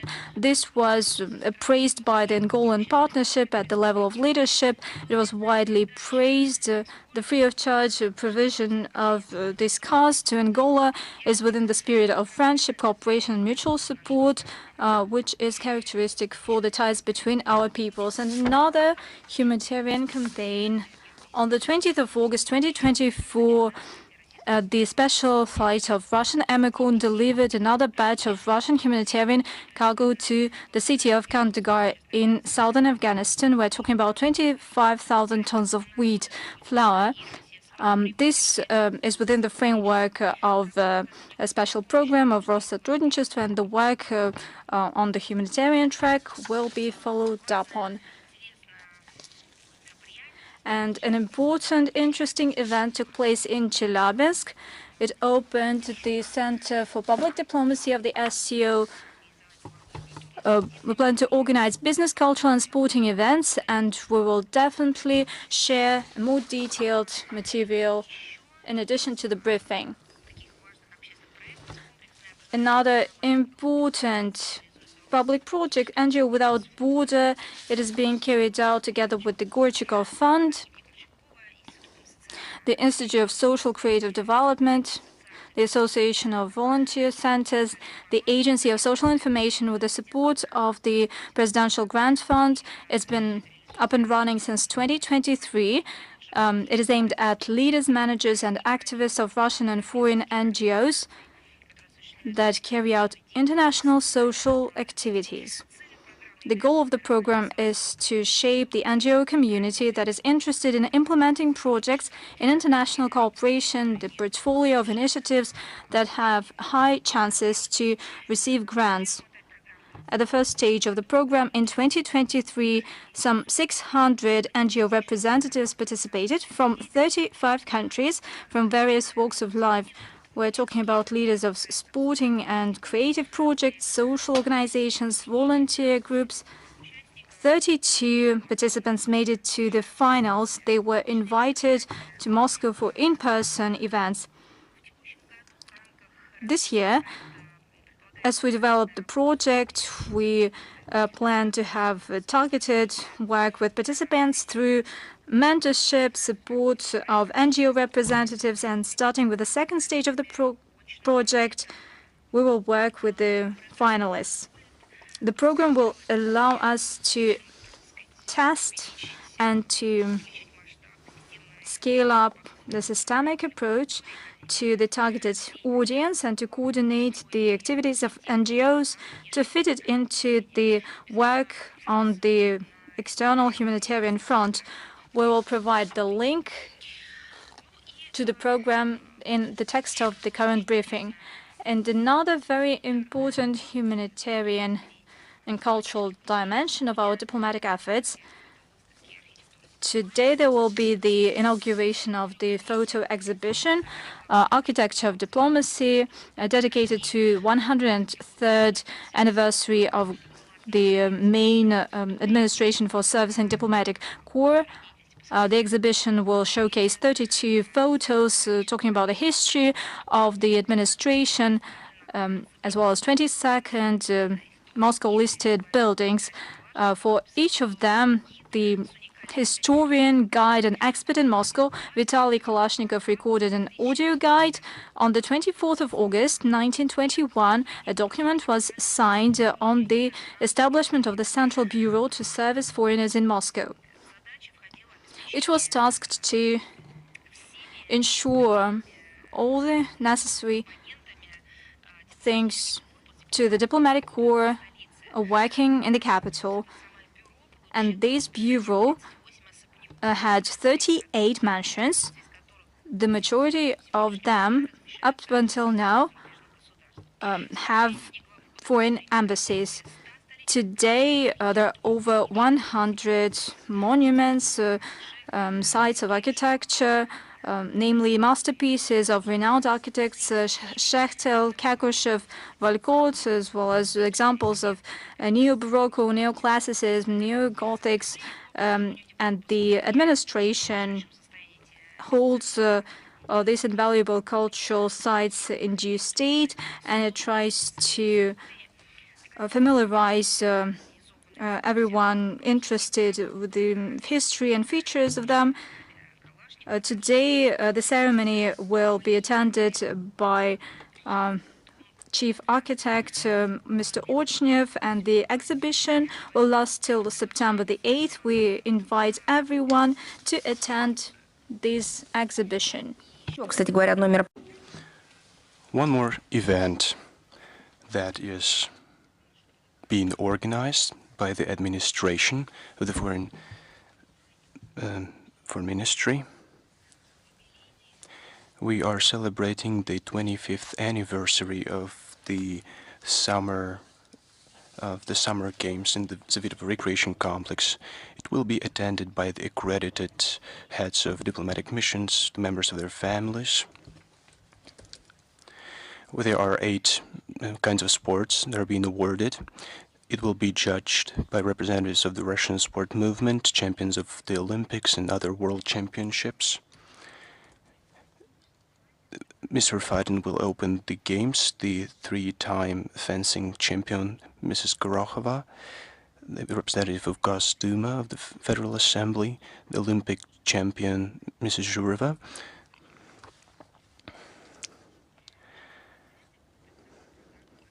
It will be also accompanied by music and gastronomical festival, My Family. And gastronomical map of Russia, it will familiarize the guests with the Russian traditional dishes. We invite the media to attend this event.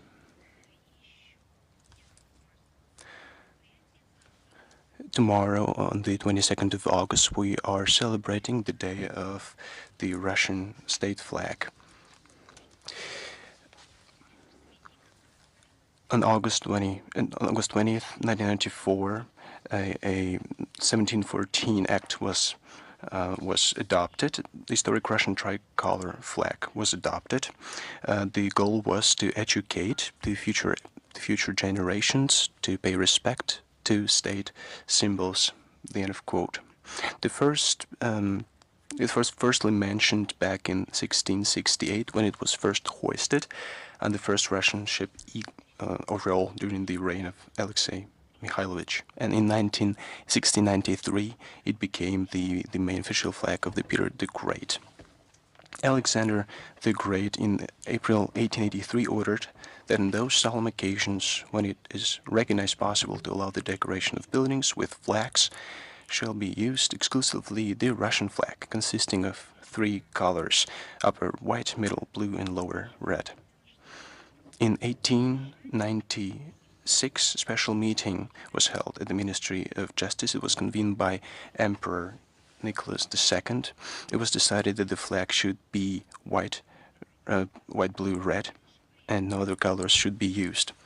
Currently, the main document describing the flag and regulating the rules of its use is the Federal Constitutional Law of the Russian Federation from December 25th, 2000, on the state flag of the Russian Federation. The Article 1 states that the Russian flag is a rectangular cloth with 3 equal horizontal stripes.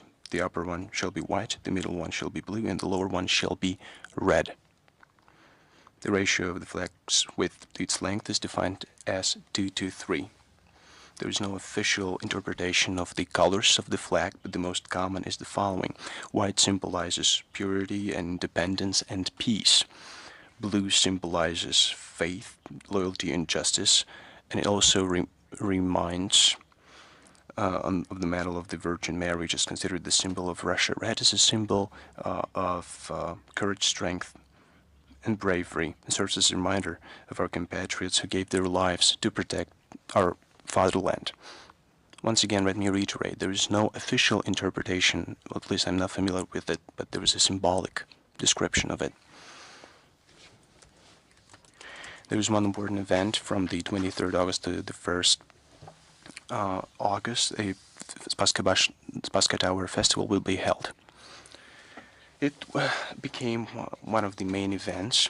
It's a very bright event which will consist from the best Russian and foreign musical bands.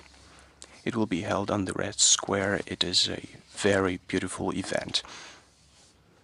It will foster the strengthening of international ties. It will popularize music and present different Russian and foreign bands.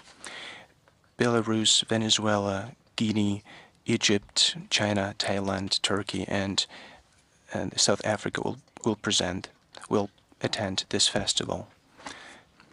57 countries 57 countries have attended this festival in the last 15 years, and 860,000 people have attended it over the last 15 years, and it was watched by more than 50 million people. The slogan of this year's festival is dedication to the protectors of the fatherland.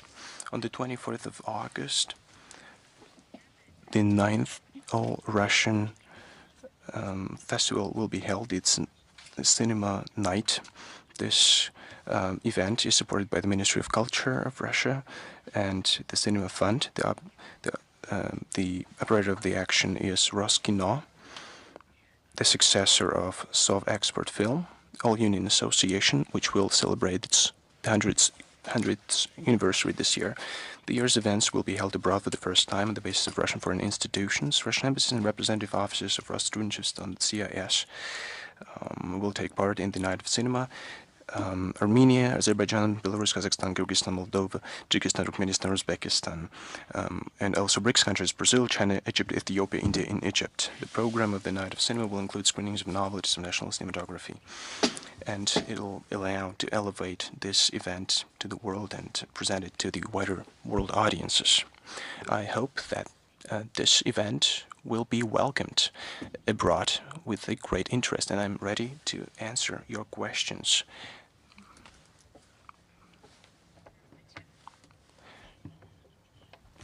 Hello. We just received the news that the Finnish ground forces have announced a series of exercises from August 31st to September 6th in various parts of this Scandinavian country, also very close to the border with Russia. How can you comment on these maneuvers? In peaceful and calm times, that was regarded by everyone as an international rule-based system, a legal system, and there was no contradiction to the law. And within that framework, Russia used to consider and now considers the sovereign right of each state to carry out on its territory any activities, including the military ones, that are regarded by these countries as necessary to ensure its security. But it's important, let me reiterate it, to act in accordance with norms established by international agreements.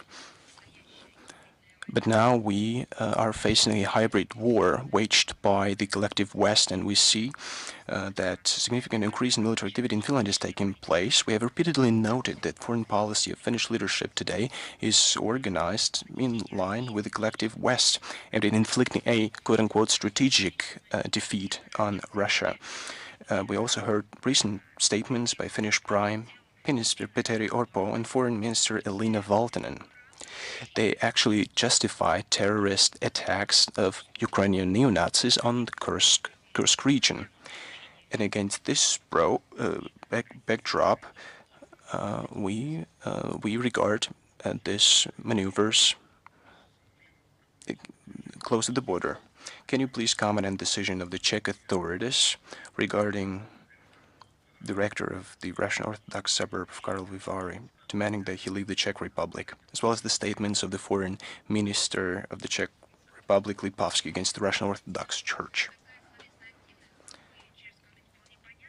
This verbal activity is understandable by the Czech authorities, but we feel like the Czech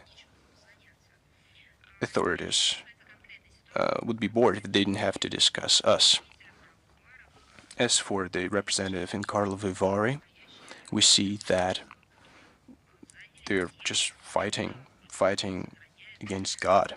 It's an anti-God policy. Actually, they're persecuting the representatives of this faith.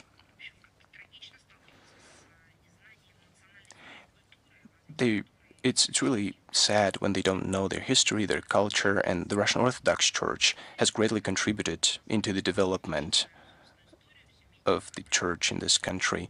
Less educated people come to power nowadays. Well, let us help them and remind them of the facts, historical facts of the Czech Republic. The prosecution of the Russian Orthodox Church is initiated by the country, which considers itself the successor to the Great Moravia,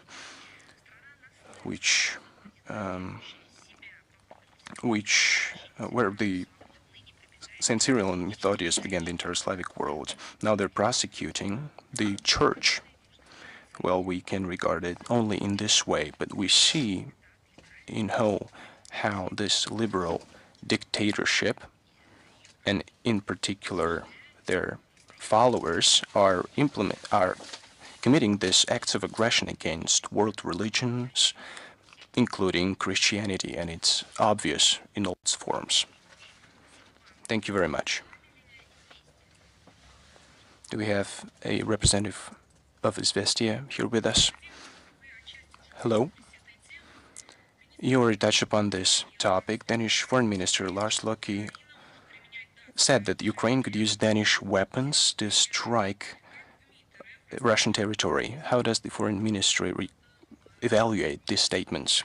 That's nothing new. Not a new statement. Since the launch of the special military operation, the Danish Foreign Ministry is aimed at the maximum damage. The strikes are being launched on different infrastructure objects in the Crimea and Sevastopol, Zaporozhye, Kherson, Lugansk, Donetsk. Now also in the Kursk region. On the 16th of August, the Minister of Defense of Denmark declared that there are no geographical limits as far as the delivery of military equipment goes, and also terrorist attacks were justified, the recent attacks. I think that Copenhagen continues to demonstrate its Russophobic attitudes, and it's ready to support Zelensky's neo-Nazi regime and its support for legalization of terrorist acts.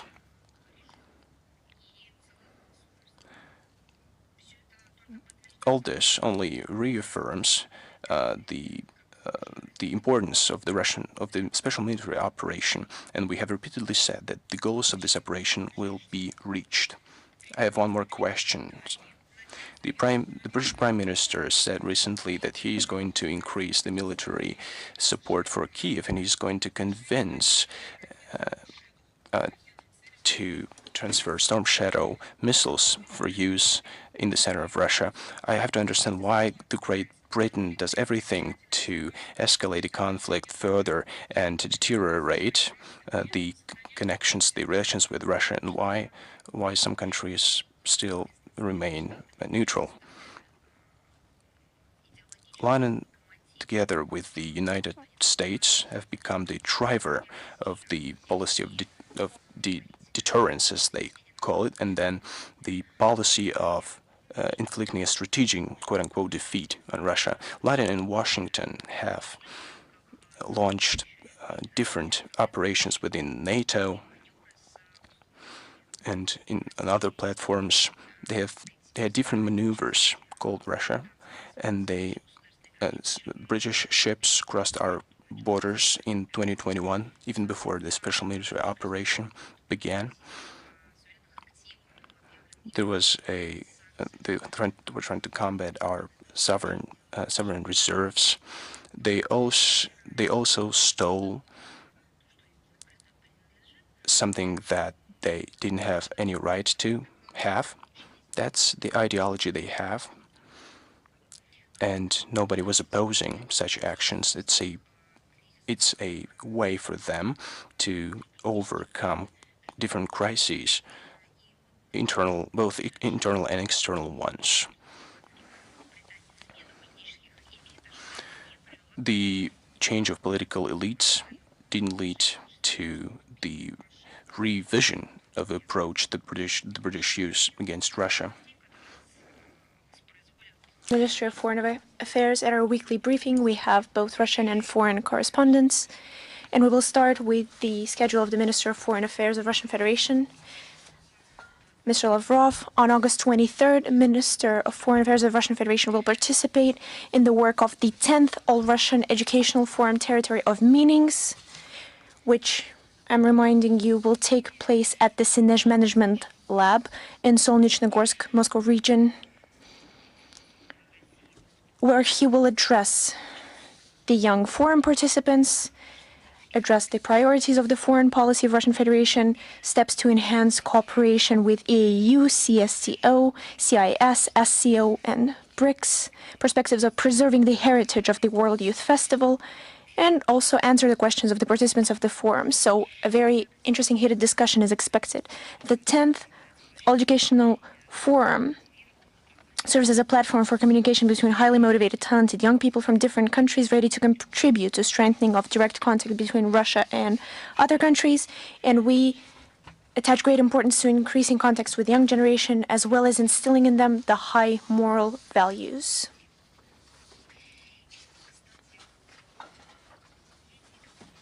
And speaking of the organization that I've already spoken about, BRICS, I don't think anyone needs a reminding that 2024 is especially important for our country. This is the year of our chairmanship at the organization.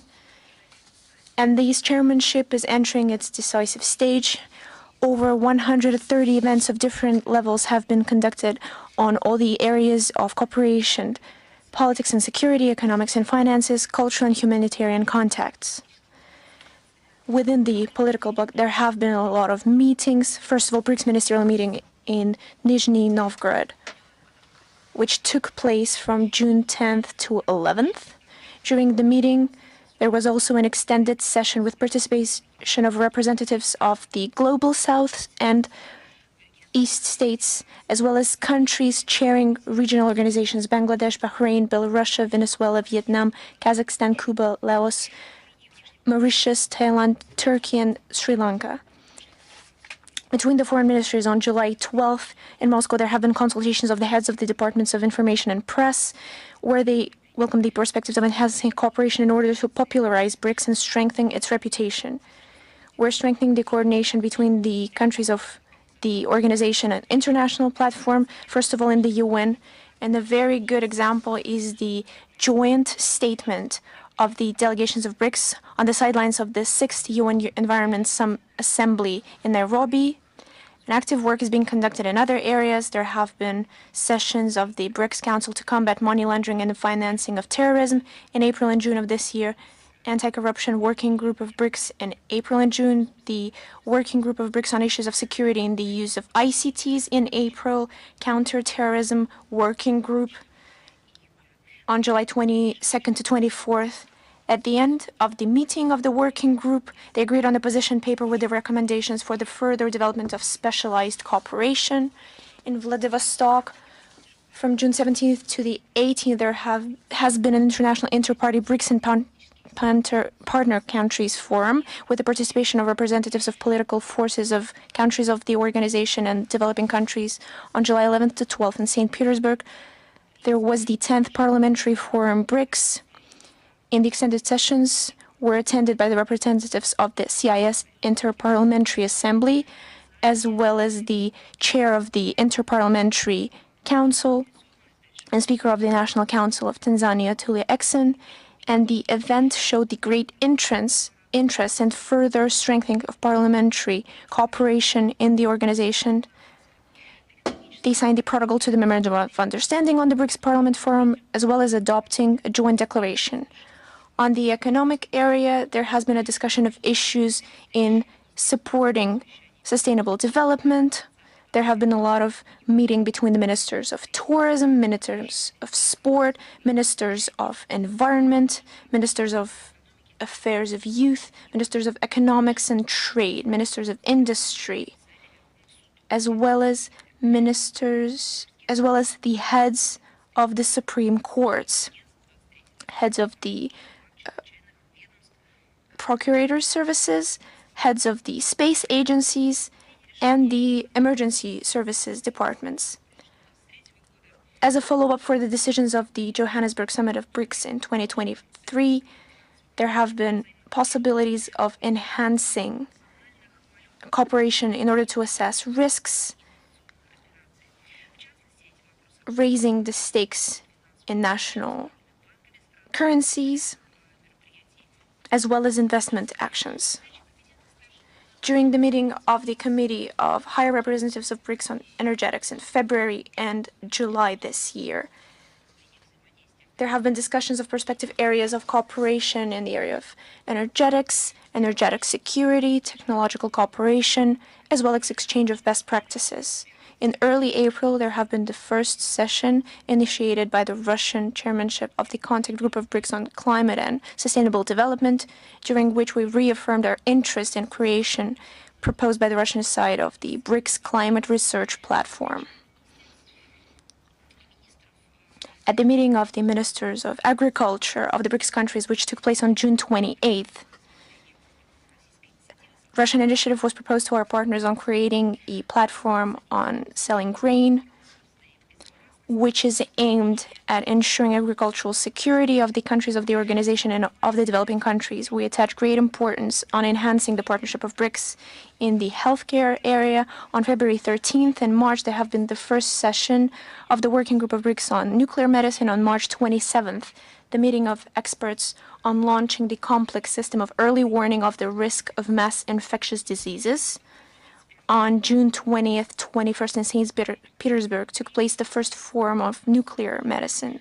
BRICS countries. On July 18th, 19th, Rospotrebnadzor held the International Conference of Biothreats and Pathogens, BRICS Response. Among other serious results, after the first meeting of ministers of transport on June 6th, there was a reached agreement on launching a regular mechanism of cooperation in the area of transport during the first session of the heads of geological services, which took place on July 15th, 17th. They've discussed the perspective of creating a geological platform of BRICS. Traditionally, high importance is paid to the issues of cultural and humanitarian assessment and cooperation. It's in this area that there has already been the International Film Festival of BRICS countries from April 19th to 23rd, Academic Forum from May 22nd to 24th, Civil Forum from July 3rd to 4th, and other events with the participation of experts, representatives of the civil society of our country, and of course of cultural figures. From 12th to 23rd June in Kazan, for the first time in an open format, there have been the sports games of BRICS, where athletes from over 19 countries took place, and the sport programs oversaw over 27 types of sports. And the true cherry on top of our chairmanship in BRICS will be the summit, which will take place in Kazan from 22nd to 24th October. For a while. And we shouldn't forget the corrupted nature of Zelensky and his clique. So, once again, money gathered by selling that which has been stolen from Russia will once again be looted. And after all these events, after stealing, and after stealing the House of Moscow by the Latvian authorities, with the intention to sell it. And I think it's now evident to everyone what the Kyiv regime is really doing with the example of Kursk region. Here we should apply American laws themselves on the financing of terrorism. And right now, nowadays, it's Riga, Latvia themselves who should have received search orders, who should have received some kind of sentences for sponsoring terrorism, because that's exactly what it is. But since United States themselves are sponsoring terrorism, they're just going hand in hand. Is the Chinese media corporation with us today? For over 2 weeks, there are actions in the Kursk region, and the Wall Street Journal reported that the USA are not sharing with Kyiv intelligence information for their goals on the Russian territory. But at the same time, another source of the Wall Street Journal reported that a large number of officers were recruited from the reserve How would you comment on that? We've already commented on this in the introductory part. We have been speaking about it for a couple of years. United States, the United Kingdom, and a NATO country, but of course this is the Anglo-Saxon do it first and foremost, are not only those who came up with the idea and the inspiration, but they're the ones giving orders, the ones leading the Kiev regime to the targets on the Russian Federation. So their statements that it's taking place without the support of the West are nothing but blatant lies. Thank you. And the second question, 2 years after the explosions on the Nord Stream, Germany have issued the first arrest order for the suspected person. Russia officially voiced their complaints to Germany on the investigation of the explosion. Have you received the answer? No, I've already answered such a question. And it wasn't even an answer to a question, but I commented on the statement of Germany. We have not received anything from Germany, aside from not just baseless excuses, but some empty words fixed on paper that have nothing to do with this.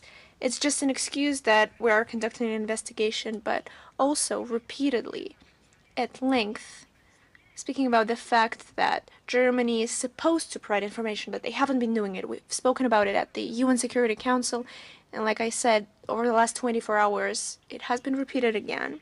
I would also like to say that Russia considers this attack on the object of critical infrastructure as a blatant act of international terrorism, which posed a colossal economical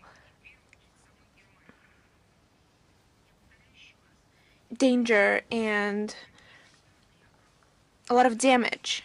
And unfortunately, not a single request of the Russian side on legal help with investigating this crime has been answered, and the investigation itself, which has been conducted for over 2 years, has not led to any feasible results. And by that I mean Germany.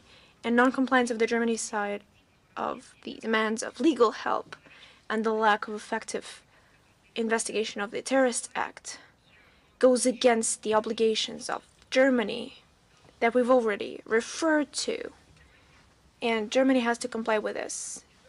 Let us recall that the International Convention on Fighting Bombing Terrorism of 1997, the International Convention on Fighting Financing of Terrorism of 1999, the legal complaints have already been voiced to Germany, and we've already done it, and we demand a round of negotiations, which is a necessary condition before addressing to the International UN Court.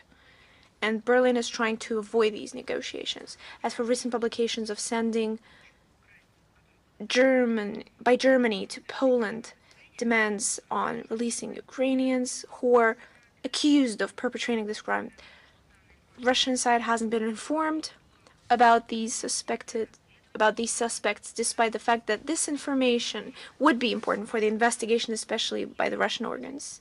We've also noticed that, according to the Polish procurator's office, one of the persons in this case, Ukrainian Volodymyr Z, was in fact on the Polish territory, but he managed to leave the country before Germany added his name to the list, and maybe it could be Zelensky. And Poland is another party to the aforementioned conventions and carries the same obligations on contributing to the investigation of the terrorist act on Nord Stream, perpetrating and identifying the perpetrators and bringing to justice these terrorists. And here, it's especially shocking, the recent statement of the Prime Minister Tusk, who demanded to shut up everyone who raises the issue of investigating the attack on the Nord Stream. And why so? I'm not even asking why the Prime Minister of Poland is speaking in such a tone and using such words. I'm merely interested where the norms, the legal norms, acts or laws who prescribe not to speak about the crime and the punishment, especially perpetrated on an international scale. What exactly are they referring to? Or perhaps they just follow the rules-based world order and decide to continue speaking, but we will not leave it without attention. If you have no further question, is the Everelk with us?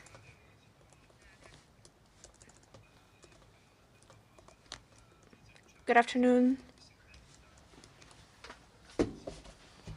I believe you've seen the recent statement of the press secretary of Minister of Foreign Affairs of Armenia about the words of Minister Lavrov. I would like to request that I see Varelk and not International Life on the screen, please. If you could please comment the statement that not a single point has been supported except for point 9, but also that the statement of the head of the foreign minister of Russia not only poses regret, but also questions the constructive involvement of Russia in the process of settlement of relations between Armenia and Azerbaijan. Yes, we've seen the reactions of the Minister of Armenia, and this is another example of them trying to lay responsibility for their own mistakes, for their own shortfallings on other parties. Here is Russia. And we see that their policy is dictated by the fact that they need to find someone to blame, no matter who it is, to blame for their own shortcomings. And then everything will be okay. I would like to recall you how point 9 sounds from November 9th, 2020. This is what Minister Lavrov was referring to. All economic transport connections will be unblocked. Armenia ensures the security between the transports between the Azerbaijan Republic and Nakhchivan Republic, including constant access of civilians, and this will be ensured by the services of the border regions of the FSB of Russia. And this was confirmed by the trilateral group on unblocking the transport chains in the Caucasus region, together with Russia, Azerbaijan, and Armenia.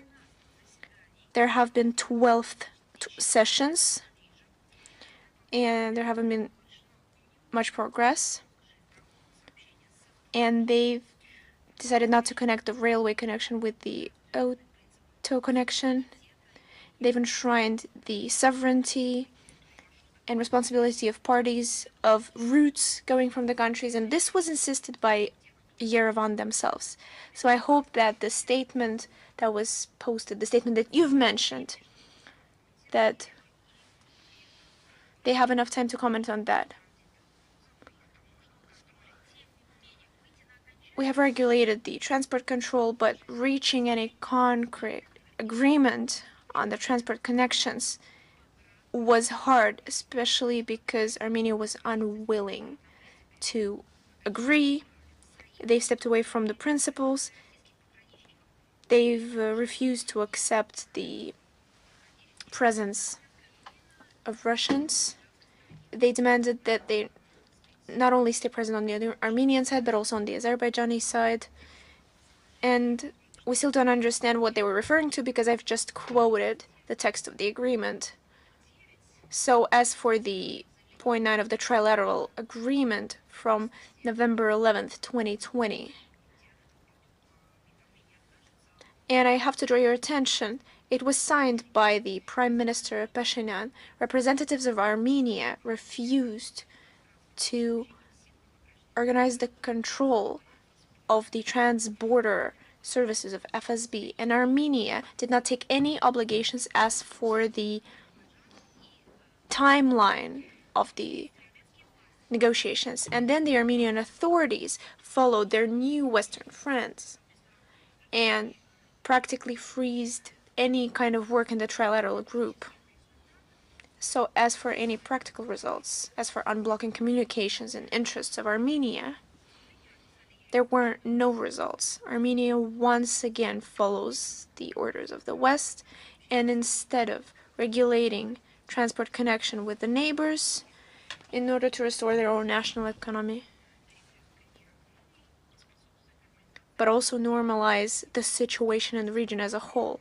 On our part, we stay devoted to the statements of the highest level, that have been reached between 2020 and 2022. This is the only true base for ensuring stability, security in South Caucasus. And we call on the Armenian authorities not to allow the West to let the years-long efforts to go in vain. And as you understand, this is especially relevant considering the US and the European obsession with driving a wedge between our relations with Armenia and other countries.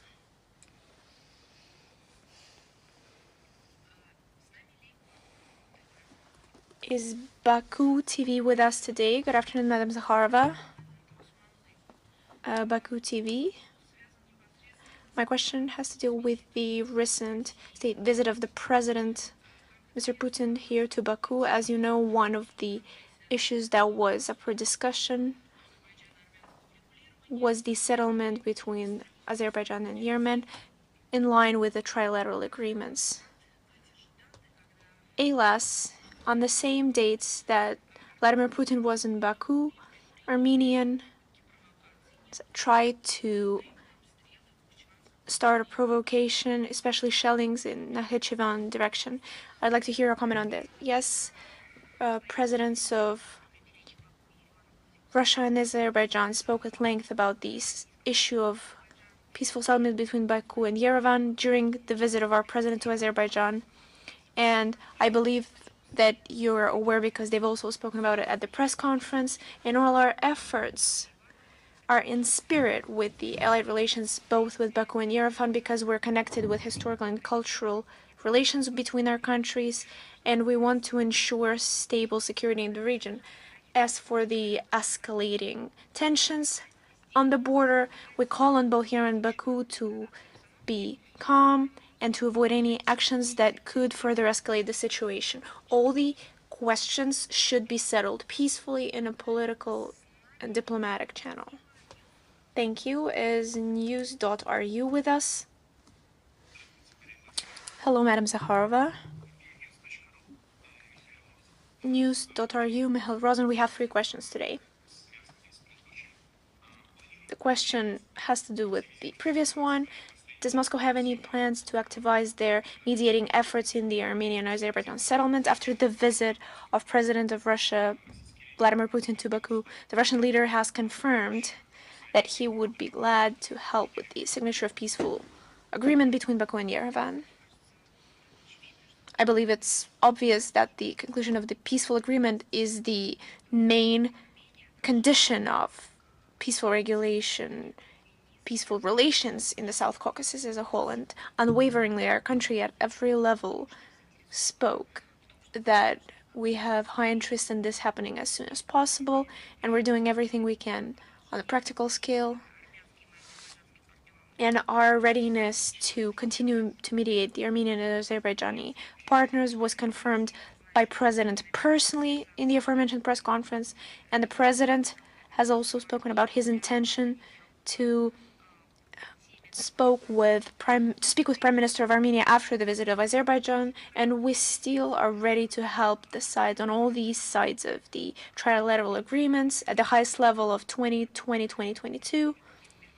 And beside the peaceful agreement, this package of agreements also includes issue of delimitation and demarcation of borders, unblocking of transport communications, as well as development of contacts between the civil society. And of course, we welcome the efforts of our neighbors, such as Kazakhstan, on this area. And another question: do the efforts continue to open in South Caucasus new political front against Russia continue? Armenian mass media report on the visit of the French President Emmanuel Macron to Armenia in a month, on September 21st.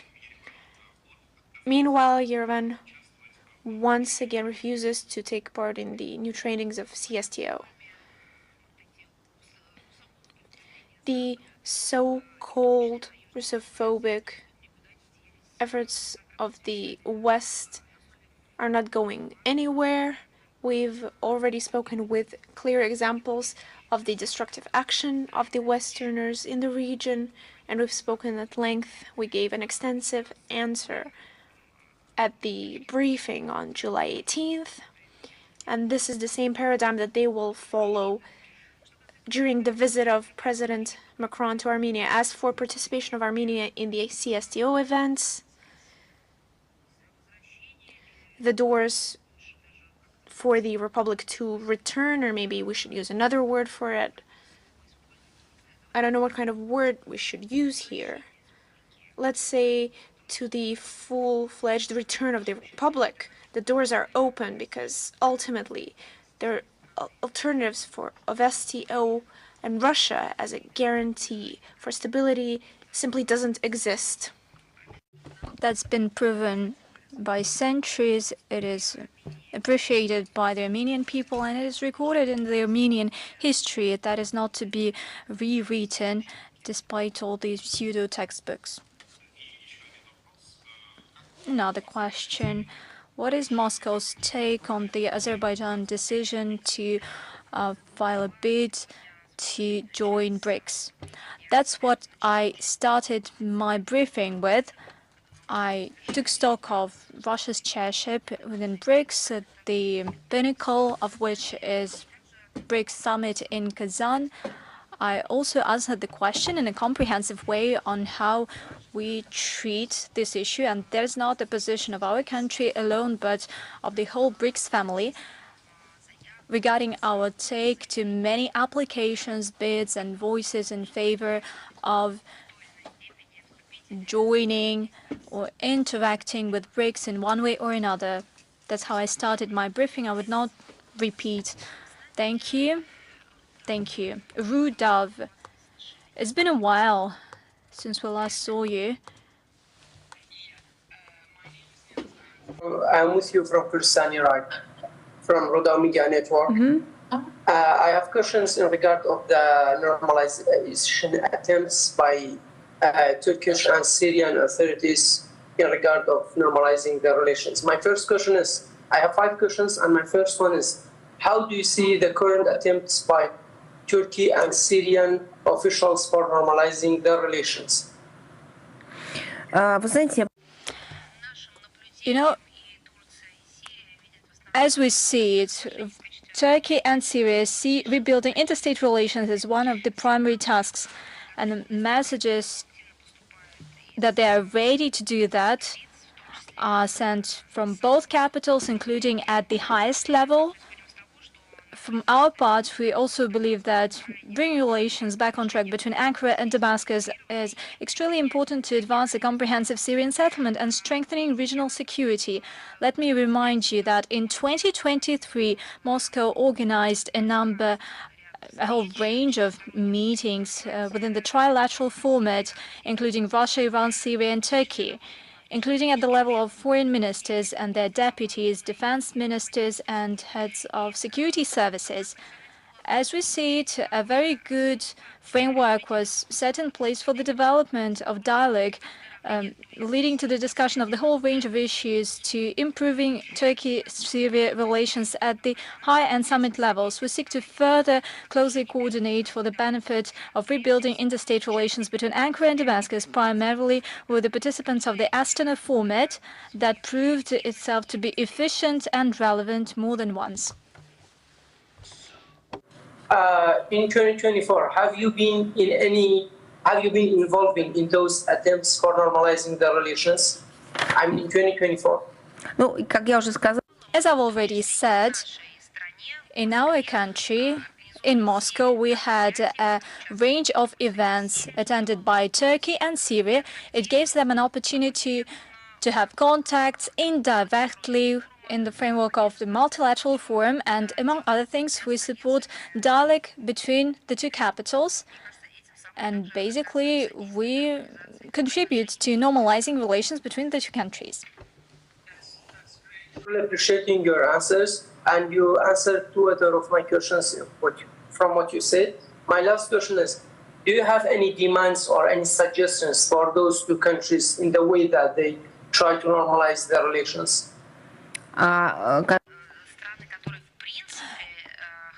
Well, countries that... Are you talking about Turkey and Syria in particular, or just countries in general? I'm talking about Turkey and Syria. You know, from the outset, we've been saying that attempts to isolate Syria, to exclude it from regional entities, not to talk to Damascus, were a mistake. And as early as 2015, 2016, we predicted that everything will get back on track. Both Damascus, Syria, will cooperate with neighboring states, with regional states, or will reinstate or rebuild relations with many countries that refused to do so a decade ago. It was obvious because the whole story around Syria and the whole conflict was man-made and it was fueled in many ways by the collective West. That is why it was obvious that Russia will not allow Syria to fall under the pressure of the West. And Russia will provide assistance in combating international terrorism. And hence, Russia will make sure that contacts between Syria and countries that turned their back on it temporarily will be reinstated. Thank you. The Moscow Post, are you here with us? Yes, we have 3 questions today. Hello to you. Regarding attempts to introduce regarding the armed forces of Ukraine in the Kursk region, have journalists requested accreditation from the Foreign Ministry, and has there been a response on this terrorist attack by the CSTO and the SEO? Are you talking, what kind of journalists are you talking about? Are these journalists that were currently accused of trespassing? No, they have not asked for visas or accreditation. If you are talking about foreign journalists in principle that are located near the region or in the area, indeed there are a great number of foreign journalists who are working legally, and we urge all foreign journalists, not only do we urge them, but we insist that they abide by the Russian legislation. If you are a foreigner, you need to have a visa and an accreditation for sure. In any case, if you represent a foreign media, you need to have a foreign ministry accreditation. Those journalists who crossed Russian border illegally have not requested any accreditation from the foreign ministry. As for the response by the CSTO and the CSO, friendly countries of ours are closely monitoring the developments in the Kursk region, and they note comprehensive measures taken by our country to protect the lives of civilians and to mitigate another terrorist attack of the Nazi regime in Kiev. All member states of the Shanghai Cooperation Organization that also include the participants to the CSTO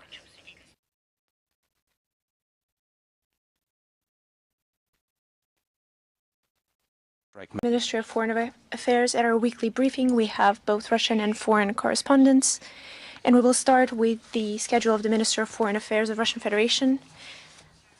Mr. Lavrov, on August 23rd, Minister of Foreign Affairs of Russian Federation will participate in the work of the 10th All-Russian Educational Forum Territory of Meanings, which, I'm reminding you, will take place at the Synej Management Lab in Solnechnogorsk, Moscow region, where he will address the young forum participants, address the priorities of the foreign policy of Russian Federation, steps to enhance cooperation with EAU, CSTO, CIS, SCO, and BRICS, perspectives of preserving the heritage of the World Youth Festival, and also answer the questions of the participants of the forum. So a very interesting heated discussion is expected. The 10th All Educational Forum serves as a platform for communication between highly motivated, talented young people from different countries ready to contribute to strengthening of direct contact between Russia and other countries. And we attach great importance to increasing contacts with the young generation, as well as instilling in them the high moral values.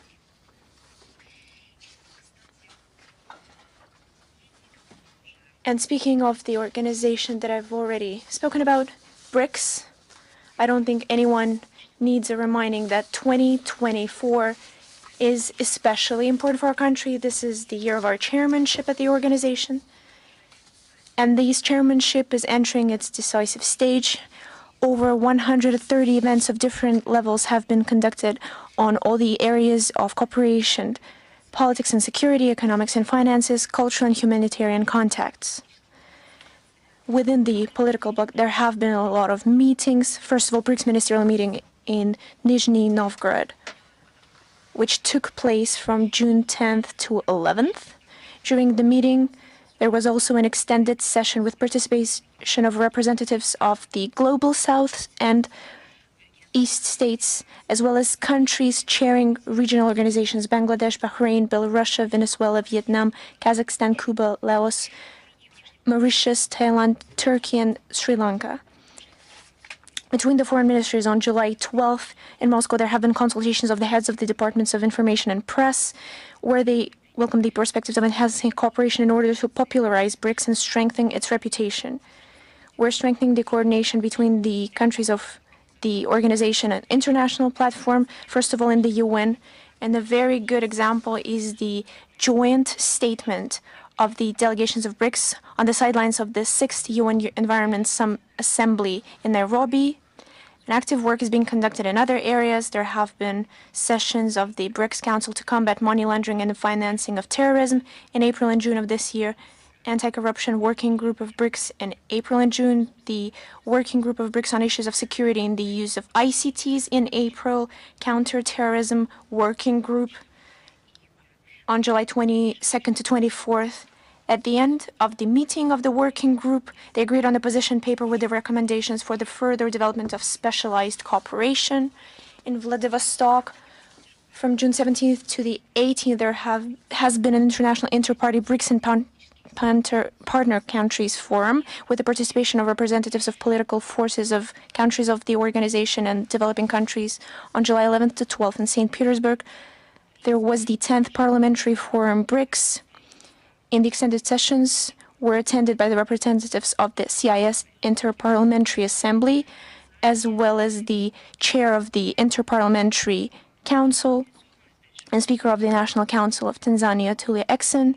And the event showed the great interest and further strengthening of parliamentary cooperation in the organization.